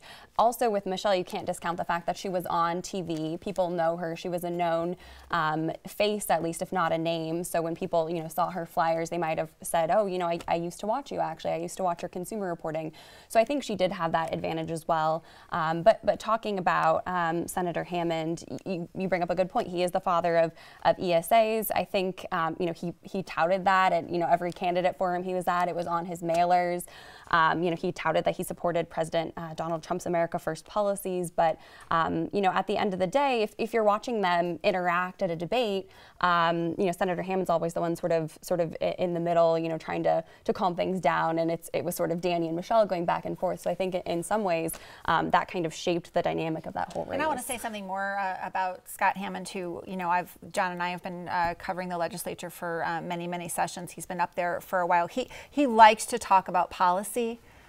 He's kind of a policy wonk. He admits that. It's interesting to him. He enjoys it. He's good at it. He likes to get off in the weeds, as we like to say, Megan, when we really get into the nitty gritty. And there's a certain kind of primary voter that likes that kind of thing. And there's a certain kind of primary voter that just kind of goes for the red meat. And that's what Tarkanian and Mortensen were giving those primary voters, was that red meat. Mortensen spent a lot of time attacking the media, more than she did talking about policy or what she would be voting for or against if she were to be elected. Tarkanian kind of in the middle of those two, I think, on policy. He does talk policy a little, but he certainly doesn't mind flaming people when he gets an opportunity. So those two really brought the heat. They brought the fire. As you pointed out, they're more vocal, more verbal. I think a little less policy centric than Scott Hammond. And unfortunately, in this day and age, that didn't do him any favors in this particular primary. It's interesting because I think you described Scott Hammond very well, both of you. Scott Hammond's a substantive guy. Whatever else you think of him. And he does understand school choice, and you can talk to him about school choice. You can present him with the pros and cons, and he'll argue about it. But here, and Elizabeth, I'll give this one to you because I don't think Megan knows anything about sports, and she's very proud of that. Am I wrong? Oh, soccer. You know something about soccer? I know a little bit about soccer. I like baseball. Okay, baseball. Angels, Here's baseball. my hometown team. The most Give us a baseball the most famous Leo DeRocher quote applies to Scott Hammond. Do we know what that is? Oh, gosh. I think you've got me. Nice guys finish last. Oh. He's a nice guy. Nice guy in a primary where Danny Tarkanian's going to be as ruthless as possible and go after, and where Michelle Mortensen, whatever else you want to say about her, she was not afraid to go after her opponents, right? Yep. Yeah, we saw that from the beginning. She launched her campaign actually right as a former television news reporter, and her first opponent was the media. She said she was going to expose the lies of the fake news media, and that was sort of how she presented her campaign when she started. And so, from there, I think it was natural that we saw the fire from her right off the bat. So it was only natural that we'd see that directed mostly at Danny, although she did take some jabs at Senator Hammond. Well, she took some jabs at our own Megan Marshall. Well, I was about to say without say so. Yeah. Did she not accuse you of asking a silly question when you were pressing her on a liberal? particular And then she called her a issue? liberal after the fact. But Megan, that was I was very That was remarkable. It's rare in a debate. But how for Megan a handled that candidate on to the go air after was a what moderator. was remarkable. I'm not sure that whether at Megan's age or even at my advanced age, I would have handled it as well. Well, there's no way you would have handled it as well as Megan she was totally unflappable. But I don't want to praise her after firing her. So You're gonna have to rehire me. So tell us, since Elizabeth and I have been so busy just trying to get numbers out, what are you seeing out there on social media tonight? What's going on out there that we may have missed? Is there anything? Is there any narrative getting formed out there at all on any of this stuff? I mean, I think we're seeing what you're seeing. I've been looking up the results and feeding them to you guys. Thank you for that. So, Thank you so much. So that's been my primary focus. So I haven't spent a ton of time on social media. So I'm seeing what you guys are. That significant gap in the governor's race. Keeping a close eye. I was really surprised by that Assembly District 24 race. I don't know if the results are still that's the Northern Nevada race that's open with Yep. Dion Contine. Yep, that's for Assemblywoman She left Amber the tax Joyner's department. seat. Yeah, Yep. for Amber Joyner, who's a freshman who just retired after one term, and Dion Contine seemed like the favored candidate in that. Exactly. Yeah, she had the backing of the caucus. She had raised quite a bit of money.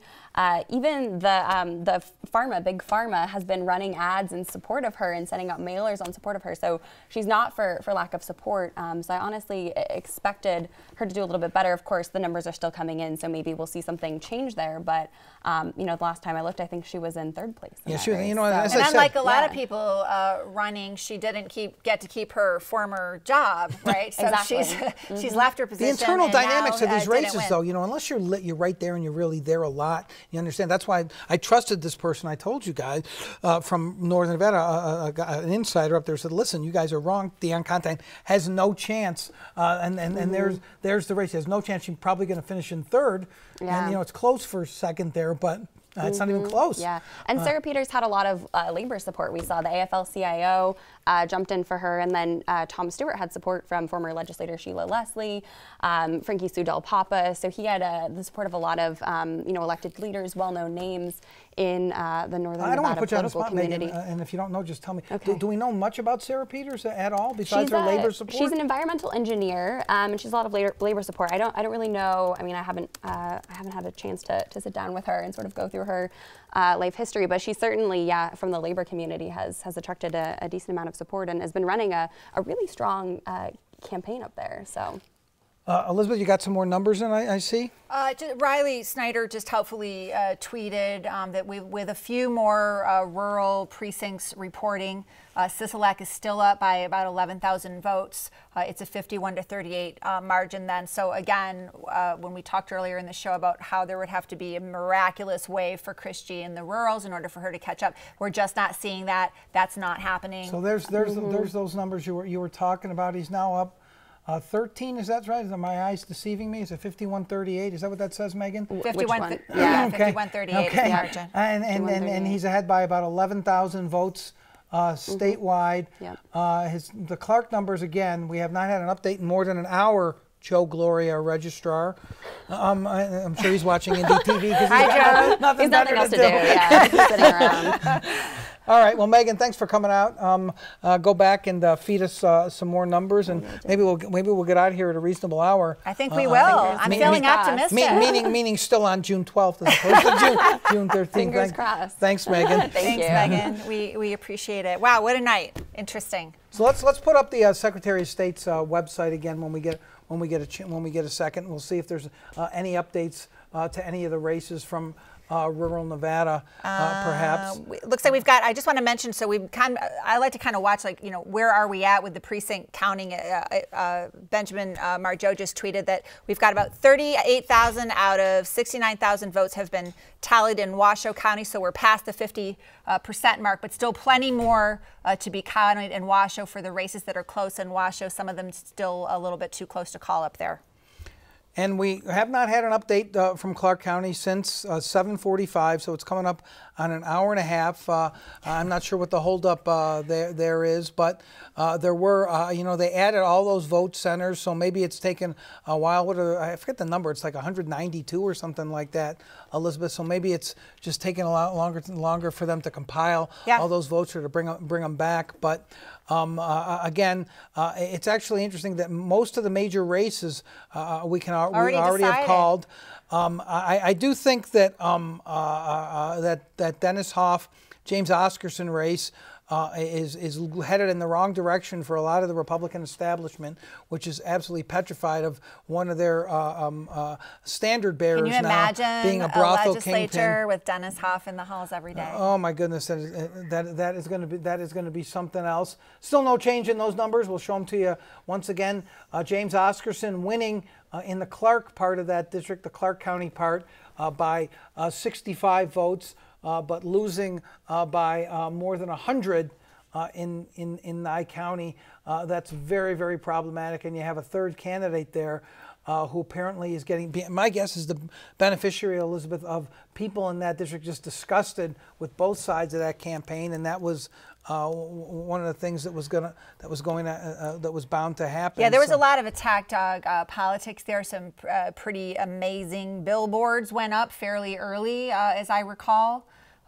In the cycle, these two went after each other hard, digging stuff out of one another's histories going back as much as 20 years in some cases. A lot of, it's probably the most brutal primary out there, maybe next to or equal to that Democratic governor's primary, but it certainly got heated and even a little nasty, if I'm permitted to use that word. But it's interesting to me that it's so close between these two. I really thought it would tip stronger one way than another, kind of being easy win, and obviously that's not what's happened. They're duking it out for every single vote in that district.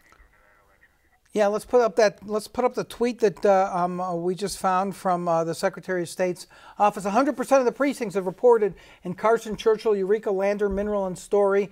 Results from the remaining counties still to come. So a half dozen counties are all in. They're all small counties. There's not a lot of votes there that are going to make a difference either way in any of the races that we're really looking at. But we should keep an eye on Nye County, folks, for that assembly race between James Oscarson and Dennis Hoff. And we should, once we get the next Clark update, we're going to know a lot about that race and that Tick Segerblum, Marco Hernandez race for the Clark County Commission, with Tick Segerblum, the unabashed liberal, running against Marco Hernandez, put up to run by the laborers, gotten a lot of money from Sheldon Adelson. So that's going on. Do you want to talk about this debate challenge that Riley Snyder? I'm still trying to process it. Actually, I'm a little amazed, but yeah, go ahead. I mean, we're. Well, you go ahead. You saw the release. I didn't read it. It's self-promotional in a way, which. Oh, please do it then. I'm a little bit surprised. Let me try to get the print here big enough so my even with my eyeglasses so I can see. So, Jackie Rosen wastes no time as she easily cleans up in that primary. She challenges Dean Heller to 3 general election debates, and she specified that she wants these 3 debates to be hosted by you, John Ralston, by Steve Sebelius, who works for our media colleagues over at KLAS Channel 8, and also one on Spanish language TV. She also insists that at least one town hall format is called for.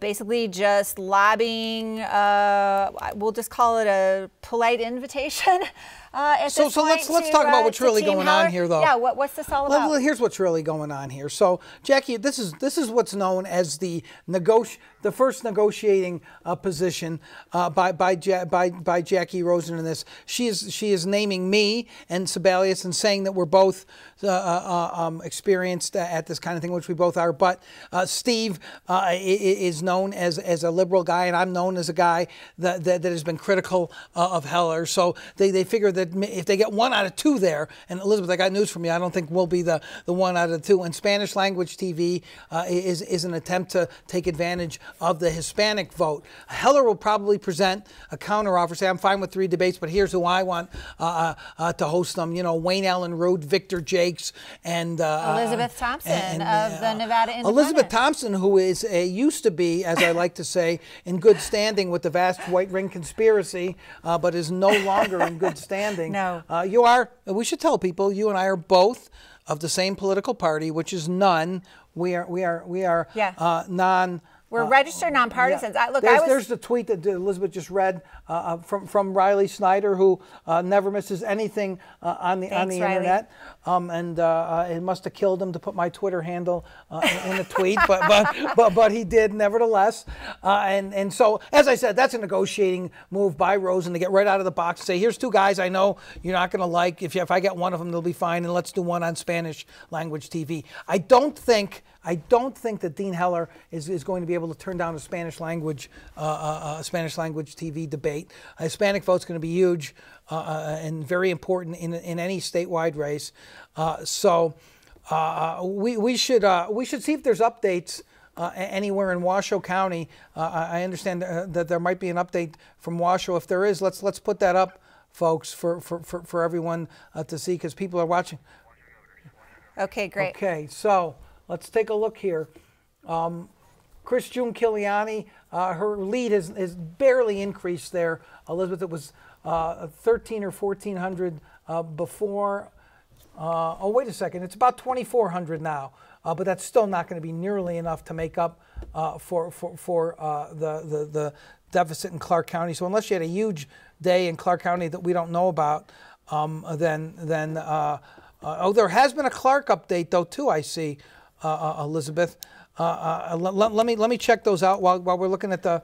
We can keep. Let's get the Clark County numbers. I'm going to look out and see and tell people what they are. Well, we're waiting for those numbers to come up. Just really quick, what do you make of the fact that she's up by that many votes in Washoe? Why is she able to do so much better in Washoe? Well, she was expected to do well in Washoe. Washoe people are really upset about the stadium. The Very upset about the stadium, which she opposed. Let's take a look at those governor's races now. We can talk more about that. He's increased his lead only slightly, but it's significant in the sense that it's still 14,000 instead of 13,000 votes. This race is over, Elizabeth. There's just no way that she's gonna be able to make up that kind of a difference. And we can go through more of these Clark County numbers, but let's tell you what. Let's put up that. The only one in Clark County we're really still waiting is Clark County Commission District E. Let's put up the Tick Segerbloom. I gather that he's still slightly ahead against Marco Hernandez. Let's take a look at what those numbers show. I gather he's up by about 2 points, so he can't. There are those numbers. 51.5 to 48.5, so that's 3 points, and it looks like what, about 200 votes or 160 votes? Do I have that right? No, it's 200. Yeah, 160 votes. Yeah. My math is not so bad. Pretty good. Actually, 100. No, I had it wrong. I looked at it wrong. Nevertheless, it's 51.5 to 48.5. He's 3 percentage points ahead. It looks like he's probably going to hold on unless there's some kind of late surge. We don't know where the votes are that are left, but he is ahead by about what he was ahead before. I think that he's going to hold on, but I wouldn't guarantee it. So let's take a look at the Clark numbers at the top. Let's go back to the top of the Clark numbers and start with the statewide, and we'll see if there's been any significant changes there. So. We told you about the governor's race. It's 14,000 votes. Steve Sisolak is ahead. Adam Laxalt, cannot lose, and there's not enough votes in the entire state for him to lose. Now Michael Roberson is going to be the Republican nominee. Again, if the Democrats try to put out a press release saying Roberson only got 50%, he's weak, that's nonsense and means nothing for the general election. Excuse me, keep going. Keep going, and we'll see Barbara Sagaski was going to be the nominee. Bob Beers, easy winner, just in case anyone's missed these from before. Wes Duncan is going to easily win. Let's keep going. Let's get down. Let's keep going. Alyssa Kadish in Clark County with a crushing win over Jerry Tao. That is what she's going to need, because even though Jerry Tao says he's a nonpartisan, he is running with the Republicans, so that's going to be seen as the most nonpartisan race maybe in the history of this state. Elizabeth with Alyssa Kadish, a Democrat, and Jerry Tao, a Republican now after being a Democrat, but now he's pretending to be a nonpartisan, which is quite a trick to pull off. Let's take a look at the congressional race numbers if we can get those up. And see the updated numbers in CD3 and CD4. Yeah, just to look at those margins. Take a look at those margins if we can. Yep, absolutely. So there they are. Susie Lee, of course, winning her primary easily. It wasn't really ever expected to be a race. And there's the Tarkanian Michelle Mortensen, Scott Hammond win. You know, I don't understand why Eddie Hamilton, who changes his nickname every time, Elizabeth, just can't beat that 1% barrier. You keep trying, Eddie. There's another office for you to run to for some time. But Danny Tarkanian is going to win. Michelle Mortensen, yeah, she only got 25% of the vote, but it's a respectable. It is a respectable one. I am told AP called the race for Sisolak. I called the race for Sisolak already. Why are people off the top of the show? Yeah, right. Right as soon as the first Clark County numbers came out, my reporters, oh ye of little faith in the editor, I called it for Sisolak. Yes, a long time ago. As soon as I saw those first Clark numbers and he had a 23 percentage point lead, there was almost no chance that she could win. It's just about the final margin right now. So AP agrees with me. Let's explain real quick. So Chris G will remain on the Clark County Commission until the end of her term. I think yes, till the Right? end of her term. But I And think she's done this when is time. she? I think. I mean, my Is this it for reporters her? can correct me I on think this, that's right. but I'm pretty sure Chris Giuliani But what about is done. Sisolak? Obviously, if he doesn't get elected governor, he stays put as well. But what happens if he gets elected governor? Then does he gets to appoint who replaces him? What there was an appointment. That's correct. And Megan, who is now my favorite reporter by putting in all caps on our internal email that I'm right, and then she has done an 18. Thanks, Megan. She's fact checking the editors. We have the best. We have the best. We have the best team. We have the best team.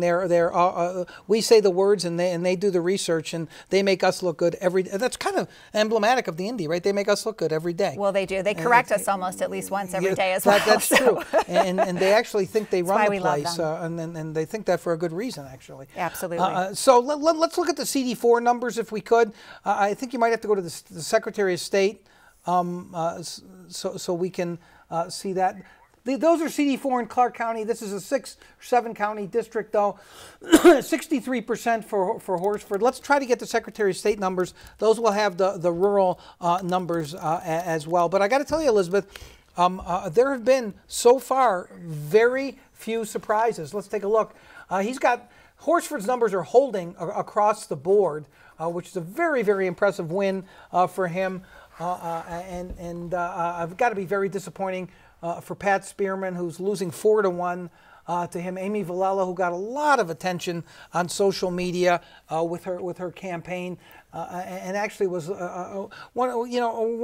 actually turned out to be a very delightful person. I talked to her a little bit after the debate, and she went after me a lot for not taking her seriously. She's a delightful person. She had a terrible thing happen with her daughter, and I have to tell you that she ran a really, really spirited, classy race, and she really believes in stuff. And I think she's the purest liberal in that race, even more so in some ways than Pat Spearman.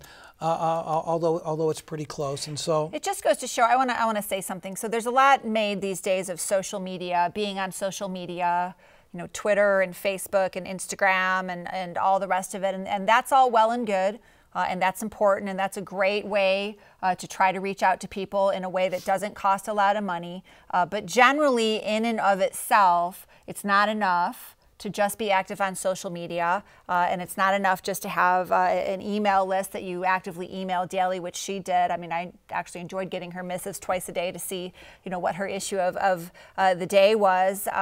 But in a big district, in a primary between 5 people, name recognition goes a long, long way. And having a lot of money and a lot of feet on the ground, which I'm sure Culinary did for Stephen Horsford, that's really what makes the difference. That's what we call retail politics. That's exactly right. I don't want to stop you, but I do want to take a look at. There's been an update in the Oscarson-Hoff race. Let's go to the Secretary of State's website and take a look at Assembly District 36 and see what the latest numbers show. My guess is that Oscarson probably picked up some ground because he's doing so well in Clark County. I was but surprised. the Nye County numbers are still ominous for him. So let's take a look at what we have. So Oscarson is now up 43-36. The Clark numbers, he's up by 92 now.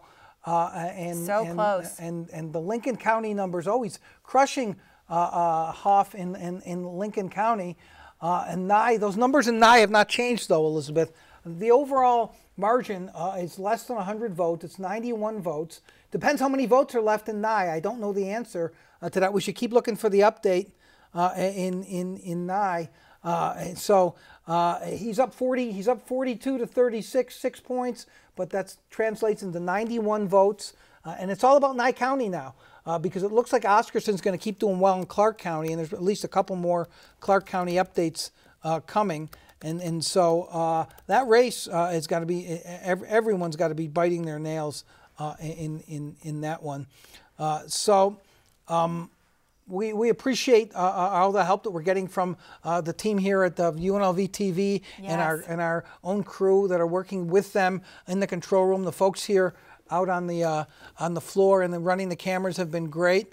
You've been great. Really, well, we I've really been checking appreciate it. Tweets and typing with the Yep, control room. yep. And the floor director here has been very patient with us as we've been looking into the wrong cameras all night and looking like we've never been on TV before. Elizabeth and I both used to host our own programs. You can't tell them. We look like fish out of water. But you know what? It's been a while. This is the best place I can imagine to be looking like a fish out of water. We're and we called all the races as I promised before anybody else did. We had the governor's race called right away. We went through the numbers. We've given you the information we think you wanted in as timely a manner as we could. So. Let's. Have we been getting any? Has anyone been tweeting us, Elizabeth? Well, we had an interesting question, and then we got sort of an interesting answer. So, Natalie, I guess go ahead and put that tweet up if you Do you have results from the Elko County Sheriff's race yet? So I didn't know, and so I asked the guys at the control room, and so what we're told is that there's no primary for Elko Sheriff. There's only 2 candidates. So no general that are running. So somebody wanted to know what's going on. We don't know yet, but thanks for the tweet, Cat Skinner 78. And as soon as we know what's going on with Elko Sheriff, we'll let you know. Since you bothered to tweet to us, we appreciate that.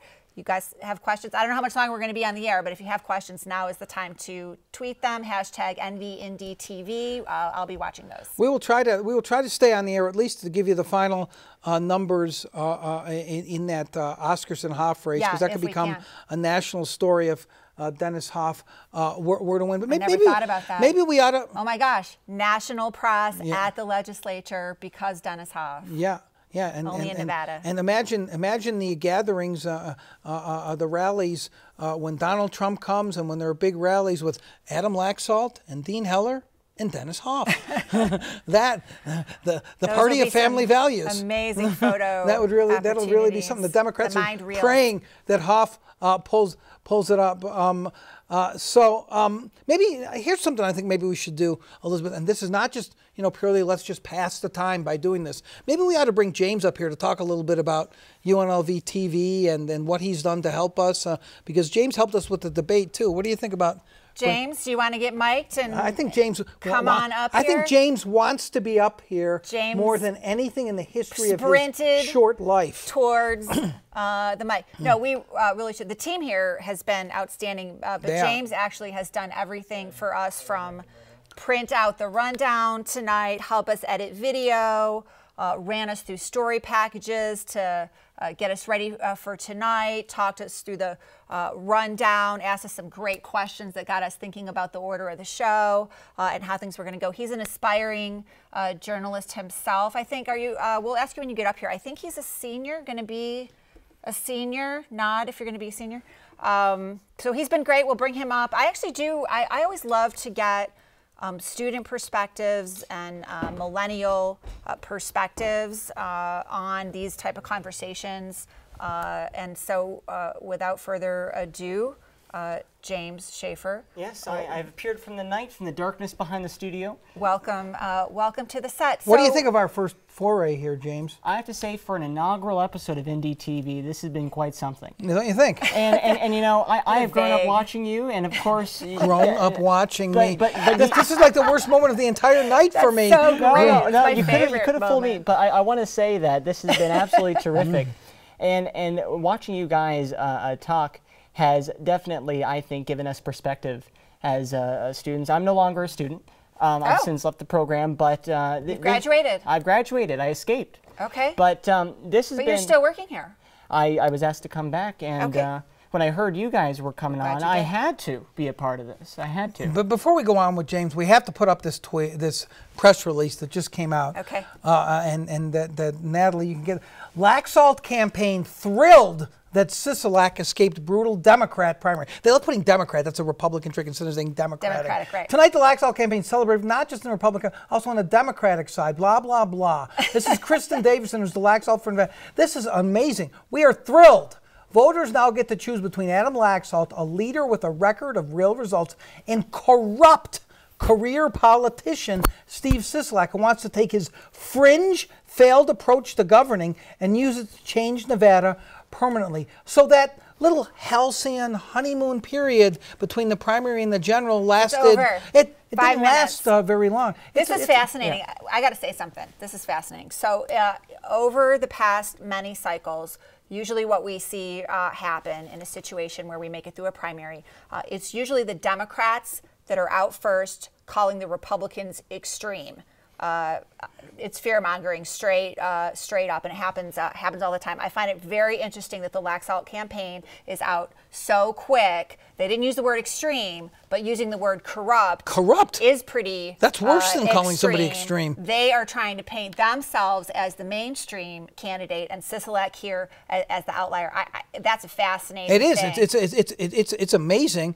They clearly thought about doing this before the result. But what's really interesting too is they're turning the whole career politician thing around on Sisolak. Sisolak spent most of the primary calling Chris Giuliani a career politician. Yeah. Now that term can be meaningless, but it's hard for Sisolak to run away from it. He's been in politics a lot longer than Adam Laxalt. Adam Laxalt's been in politics for 3.5 years. Steve Sisolak was a regent. He ran for the state senate a couple times, and he's been on the Clark County Commission. This is some business, huh, James? Yeah, I would have to say that I think Laxalt must have seen the last-minute dash to the end that Chris G, when she was able to draw blood from Sisolak. I know that there have been reports about him emptying his war chest somewhat to make sure to make sure that his campaign was able to outpace her, which I think a lot of people were shocked by. I think most people that were voting for Chris G were energized by her, but I think they were more energized by the fact that Sisolak saw her as something that was very important as a competitor, which I think not many people expected at the beginking. So what do you think? Do you like politics, James? Oh, yes. I majored in international relations and politics, and every now and then I like to spout some sort of political garble and act like I know what I'm talking about. Really? You have a future as a pundit if you just, because all it takes is looking like you know what you're talking about. That and reading the teleprompter, yeah. The teleprompter is optional, No trust prompters me. tonight. No So prompters what do you want to do with this degree in international relations? Well, I minored in political science and journalism. My idea was to go into political journalism. And I know that since 2016 and 2017, that field has become somewhat riddled with some, I guess you could say some dismay, you know, with fake news and attacking the media. I don't like that word. I don't like that phrase, you know. Well, you know, I don't like it either, but I feel like identifying that problem is very important to overcoming it. And I think that the journalism field right now is an uphill battle. But I think with that becomes a lot more, lots more journalism students become a lot more energized. You think so? I don't think so. Journalism students today, by and large, are discouraged by what's going on in national politics? Listen, the rise of entertainment news in the 80s to your Entertainment Tonight, I mean, sure, you saw a surge in hard news going in entertainment and sports, and I think that's always been a trend. And I think that that trend is always surge. You're always going to have your people that are more interested to be talking with Mario Lopez than becoming the next Ted Koppel. But I think that Ted Koppel. Ted Koppel, and I think that Wow. being said, Impressive. that hard news in long form in the broadcast medium is making a resurgence. And I think with that, I mean, this is a 4-hour news broadcast. Is it? Oh my gosh. Yes. So I think long form news is making its comeback on broadcast television. And are we setting the James, example? You're James? hired, James. I think so. As long as you keep paying UNLV, I think I will keep peddling that. Yeah. Very nicely done. What did you learn tonight, if anything, just from watching the broadcast and watching the numbers come in, listening to John and I talk? What are your takeaways? My takeaways, I think I've make sure John has water, I think was the first thing, because you got to make sure you keep going. Did you get enough water? Yes. Not quite, but See, I it's think you're coming. part fish almost. That's my best guess. That's right. But I think, like you said, Elizabeth, learning from you guys, I think it's been the fact that you guys have been able to become fully independent and show that the Nevada Independent is able to stand on its own against other competitors. And on top of that, Do we have competitors? and on top of that, like I was about to say, not even notice the other competitors. And I think that is the biggest lesson we've learned, is that don't care about what everyone else is doing. Make sure that you are doing what you're doing is what you're loyal to, and what you're doing is more importantly. Before we let you go, you interrupt us if anything pops up. But while we have a little bit of time, we don't want to let our viewers go just yet until We've got those last final numbers for you, especially in that Hoff-Oscarson race. I still want to be sure on Clark County Commission seat E as well. I wouldn't mind seeing those final numbers before we let everyone go. You went out to some polling locations today and interviewed voters. We showed a few clips from that at the top of the show, but we didn't show everything that you collected. So characterize some of those comments for us. What did you learn, if anything, from talking to the voters today? Well, you guys hit it hard. This year, we saw a lot of the middle schools, high schools, and elementaries that ended up having those polling locations for Election Day for the primaries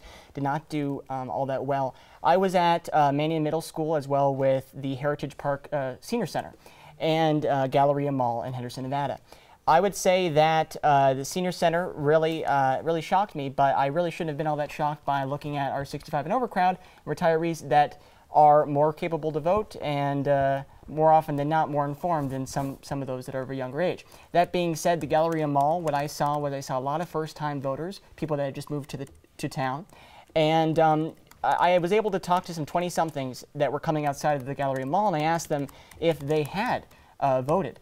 And they replied, shocked back to me, oh my gosh, was today the vote of the general election? And I said, no, today's the primaries. And they went, okay, well, don't even scare me like that now. So I think what I learned is that at least this year, I know we were very worried about there was an extreme warning for heat. We got up to 115 today. We did? We did. But looking back to the other primary dates that we had in 2014 and 2010, in 2014 on June 10th, we reached up to 102, I believe. But that being said, I think locals know better than anyone else how to handle the heat and make sure that they do their duty no matter the weather. Well, obviously they did, right? Because turnout overall, as you said off the top of the show, up just a little bit over prior. Not a huge amount, but if weather was going to prevent people or discourage people, then certainly we would have seen that today. 115 degrees. Yeah, we had an extreme caution warning. I was inside all day. I had no idea that it had gotten that hot. well, I tell you, as someone that went out and recorded, my partially melted camera is doing fine. Thank you for your service, sir, and your all right, dedication James. to the Indy. Thank you so much for coming on, and thanks for all your help. Thanks for your help with our debate earlier this season. You were tremendous. You made the trains run on time, and you've been an invaluable help here. If you like James, if you want to see him again, send us a tweet. Send us hashtag EnvyIndyTV. Let us know what you thought. And I appreciate that. And one last thing I want to say to you guys is thank you so much for taking up this big responsibility and speaking for a voice I think that wasn't covered. And doing it for as long as you did. And thanks as so honest much. as you did. Thanks so much. You. Thank you. All right, James, thanks for coming on. We're going to go now, I think, Elizabeth, to some voter voices. Okay.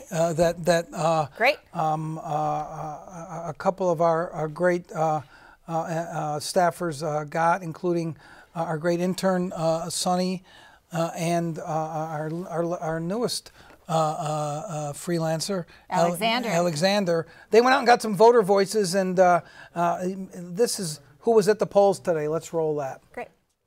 Steve Sisolak. And because I support everything he's about family values, and he gives back to the community. He's what I feel that what my family is at home. I feel that he, like, that we can connect, kind of. It's like, he has daughters, I have a daughter. Actually, she's over there. She just voted for the first time. She voted Steve Sisolak too.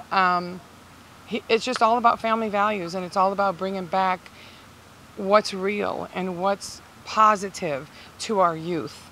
I don't think that what's going on right now, there's so much negativity, and there's so much drama, and there's so much hate, and we need to get back to where we were. It took us so long to get where we were. And now with all of this stuff going since January, there's so much hate, there's so much road rage, there's so much negativity. It's bad. It's real bad. So I voted for Senator. I voted for Dean Heller. I think he did a good job in Senate last year, and I hope he continues to do that. And I'm a big fan of Adam Laxalt for governor, and I hope that he'll end up, I think he'll win the primary, so I hope he wins the general election later on.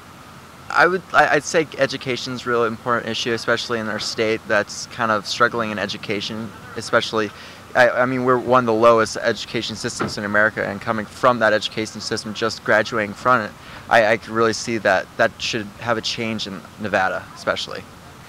Education is a really big issue for me, as I'm a teacher, and I think that I'm in the trenches and I see every day the things that we're fighting for our kids and our families and our communities, and I'm hesitant that people who are up above sometimes don't, I think sometimes they forget what the important issues are, and so education is I think the most important area for me. It's our future, and I feel like that we have to really make sure that we're watching out for our kids. Why? Adam Laxalt, and I like the fact that he was a DA and he's got a tough stance on crime and knows what's going on from that standpoint. That's most important to me. I think for me it's economic, and gun control is important to me. Gun rights are important to me. So those are the two main things I vote on. I'm a Second Amendment supporter, so I mean, especially what's going on now, you got to get out there and vote. All right. Thank you so much. Thank you. All right, those are some clips that Sonny Brown and Alexander Zapata got for us. Thanks for doing that. It's always good to hear from real voters and not just to think about people in terms of just numbers. I want to tell our loyal viewers on this inaugural show for Indy TV, in cooperation with our great partners here at UNLV TV, that we're going to stay on the air here until 10 o'clock. We're going to wrap it up by then. You can follow all of our reporters on Twitter for the final results. Keep checking back on the Nevada Independent site. But we figure that we've tortured you for long enough. We will be off at 10 o'clock. All the major races have been called. The most interesting ones left out are that assembly race between, excuse me, the brothel owner and the incumbent Republican assemblyman, and Tick Segerblom, the state senator, running in a Democratic primary for Clark County Commission. I want to spend what remaining time we have. I'm hoping we'll get another update in the next 15 minutes. If not, as I said, please check out the NV Indy feed on Twitter and check out the site where we'll be updating the numbers that we have. But Elizabeth and I want to spend a few minutes talking about what's coming up in the general election. Neither of them really had primaries tonight, but Dean Heller, the Republican senator, senior senator, is running against Jackie Rosen. Our poll showed it a dead heat. Every poll that's been taken shows it relatively close. What do you think? I'm going to quote the great Democratic strategist James Carville, who said, "It's the economy, stupid." I think that right now, as things stand, unless the economy starts to slip between now and November, which is unlikely based on most of the economic data that we're seeing nationally and in Nevada right now, that the atmospherics in general favor Heller holding his seat. Because most voters, if they're comfortable in their pocketbooks, if they're comfortable paying their bills, if they feel comfy in their jobs. I'm not saying everyone across Nevada feels that way. We have an unemployment problem in some of the rural counties. We have an underemployment problem even here in Clark County, where there are people working part-time who would rather be working full. The numbers are not glowing across the board, but by and large, we're doing so much better than we were just a couple years ago. Are there other issues at play? Certainly. There are social issues that people care about. I think the immigration fight over a sanctuary city, sanctuary state is going to be an issue because the Republicans are going to make it an issue. I'm not sure that's a winning issue for them, but I think it favors Heller, and not in small part because of the name recognition. The Democrats will go after him, as they have been, on some of his waffling and wavering on issues, but I'm not sure that's all it's going to take to beat him. And he's got a hefty campaign chest and didn't have to spend very much of it here in this primary. Yeah, I don't think his campaign war chest is going to be that much of a factor, because I think this race is going to be decided, as most big Senate races are now, by outside money. I think there's going to be a ton of it. But I have to tell you, I don't say this often enough, Elizabeth, but I think I agreed with almost everything you said. And I'll tell you why. I think Dean Heller would have lost if Danny Tarkanian had stayed in that primary. He had so destroyed his credibility with the base by his meandering all over the place and looking weak and not knowing where to alight on certain issues. But Jackie Rosen is just not that well known.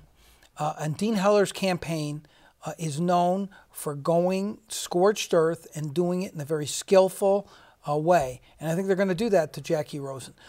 And I think that Dean Heller may be, actually, you may be right, a slight favorite. Here's something else people might not know who are watching right now, Elizabeth. Dean Heller's never lost a race. He should have lost some races, but he finds a way to survive. He barely won when he first ran for Congress in a Republican primary against, yes, Sharon Angle. He won by 12,000 votes when he ran against Shelley Berkeley in 2012. He finds a way to win. Having said all that, and I do agree with you, and I think there are a lot of atmospherics that favor him. I think the only thing that can save Jackie Rosen is, number one, if she runs a tremendous campaign, and number two, which is going to be very important, the national atmospherics. If Donald Trump's numbers don't get appreciably worse, I think she's going to be in some trouble. If they do, if it starts to look like a blue wave here in Nevada and across the country, I think that she could win. But I agree with everything you said about Dean Heller. He's a survivor. He always has been. So that term blue wave, red wave, we talk about this in the primaries. We talk about it especially in the generals. It's definitely been a factor here for many cycles in Nevada. So this is our segue now into talking about that gubernatorial matchup between Laxalt and Sisolak. So if there's a blue wave, which I'm not sure there will be, and you pointed out earlier in this program, John, that the really enthusiastic Democrats were behind Chris G. So is there less enthusiasm now for a Sisolak versus a Laxalt? Do some of them stay home? Or do the Democrats have plenty of time to get revved up for Sisolak, because it's not just a vote for Sisolak, it's a vote against Trump if you happen to hate Trump. It could be a vote for or against question 3, which is energy deregulation in the state, which is going to draw out some voters. And there's going to be, what, $30 million at least spent in that question 3 campaign that could bring voters. So I think the Sisolak-Laxalt race is a little trickier to predict for all the reasons I just mentioned, and because we don't yet know, although we got a glimpse tonight of where the Laxalt campaign is going with their messaging, which is to just call Sisolak corrupt and a career politician. We're not sure exactly how Sisolak's going to be going after Laxalt. Those messaging fights will become clearer in the weeks and months to come. But I think what's really fascinating, your eyes got wide just as mine did when we saw that statement from Laxalt's campaign manager. I mean, what a smash mouth way to start this general election battle. And the first thing that every reporter should do in responding to that statement is say, what do you mean by corrupt? And here's the thing. I told you, and I've told everybody what I thought is that these campaign commercials that were run by one Democratic candidate against the other could be used by Laxalt in the general election. And they will Who essentially accused Steve Sisolak of being corrupt by saying he took money from a developer and then voted for houses in Red Rock. It was a demagogic attack, pay to play. And that is the danger for any local government official, especially a county commissioner who has so many votes over so many different issues where there's so many campaign contributions. Pay to play. That's the corrupt angle I think that they're going for. But to do that out of the box and have to make, sure, you have to ask Laxalt, what do you mean by corrupt? Well, don't ask me. Ask Chris Giunchigliani. She brought it up first. And I don't know if we've seen it yet. Maybe one of our reporters can tell me. Has Chris Giunchigliani conceded? Has she endorsed Steve Sisolak? That's going to be fun to watch. I doubt she's even conceded yet, since there's so many more votes that come in from Clark County, relatively speaking. But she absolutely cannot win the race. She can embrace Steve Sisolak. But this is, I mean, to do this smash mouth right out of the box, to use the word that we both focused on, and you're right, it's usually someone calling someone extreme. Extreme is one thing. right? You're extreme politically. You're on the fringes of your party. They called him extreme, but I think they used the word fringe in that, and calling him corrupt. Sure, you have to ask Laxalt, what do you mean? And he says, well, look what Christian Kiliani said. And then you ask Steve Sisolak, what about you being corrupt and pay to play? And so I assure you, based on what Sisolak did to Christian Kiliani, in that he is not going to be shy about coming out back against Laxalt. This is going to be some spectacle. Yeah, it definitely will be, and a hard one to predict right now, so I won't. Let's move on and talk about, let's go to CD3. So we've got Danny Tarkanian with an easy primary win tonight on the Republican side versus Susie Lee on the Democratic side. Now, this is going to be a first-time general campaign for her. Here we're showing the numbers right here again, just to remind the viewers. And I think there's been a little bit of an update, but not much has changed. So Danny Tarkanian, 43%, Michelle Mortensen, 27%, Scott Hammond at 17%. Those are your top three contenders right there. Nobody even coming close to Tarkanian. Let's show Susie Lee's number two if we get a second to do that. So she didn't really have a serious contender. I don't mean that in a disparaging way against Michael Weiss, but she just had so much more money and on the ground help and more experience. She's not an experienced politician, but she has been active in community service and in other types of issues campaigns here in Southern Nevada. So she does know what she's doing in terms of that 68% winner there. So two strong candidates here at one would say at face value, going at each other in the general election. And as you were discussing earlier with David Damore, this is one of the seats that is in this fight for the House, where the Republicans don't want to lose it, and the Democrats don't want to lose it, and they also care about the other congressional race here in Nevada. So for us to have two basically marquee congressional races is pretty notable. What do you think about this matchup between Tark and Susie Lee? Listen, Danny Tarkanian is so easy to ridicule because he's never won a race. He's essentially become a joke among Democrats and a punchline. But you know, Danny Tarkanian is not that bad a candidate. He's made improvements every race, in my opinion. He can stay on message very, very well. The problem is it's the same things that keep coming back. He has the initial blush of name recognition because of his dad, and then there's so much baggage out there that he has to explain. And he has explanations for the bankruptcy, for the real estate deal, for other kinds of things. But, you know, talking about being able to use stuff from a primary against your general election opponent, Dean Heller, before Tarkanian got out of that race, they were feeding all kinds of stuff about Tarkanian and his business dealings. The same people who were running Danny Tarkanian's race, Dean Heller's race, ran Michael Roberson's race against Danny Tarkanian and put all that stuff out about him. So, Danny Tarkanian, let me repeat this again. Danny Tarkanian almost beat Jackie Rosen in 2016. He came within 2,000 votes in a huge Democratic year in Nevada. Yes, Trump won CD3. Yes, I think that CD3 to some extent leans Republican, no matter what the registration figures say. But Danny Tarkanian almost beat Jackie Rosen in a Democratic year. So, do I think Susie Lee is the favorite? Yeah, I do. But I don't count Danny Tarkanian out in that race at all. Yeah, I don't either. And again, I'll repeat some of the things I said when I was talking about how I think Dean Heller's in pretty good shape going into this general election. If Trump's numbers don't sink any further, if the economy stays strong, if no meteors fall, on Nevada politically, economically, or otherwise, I think he's got as good a shot as anyone at this. And she does have some work to do. Number one, with name recognition. Number two, with defining herself.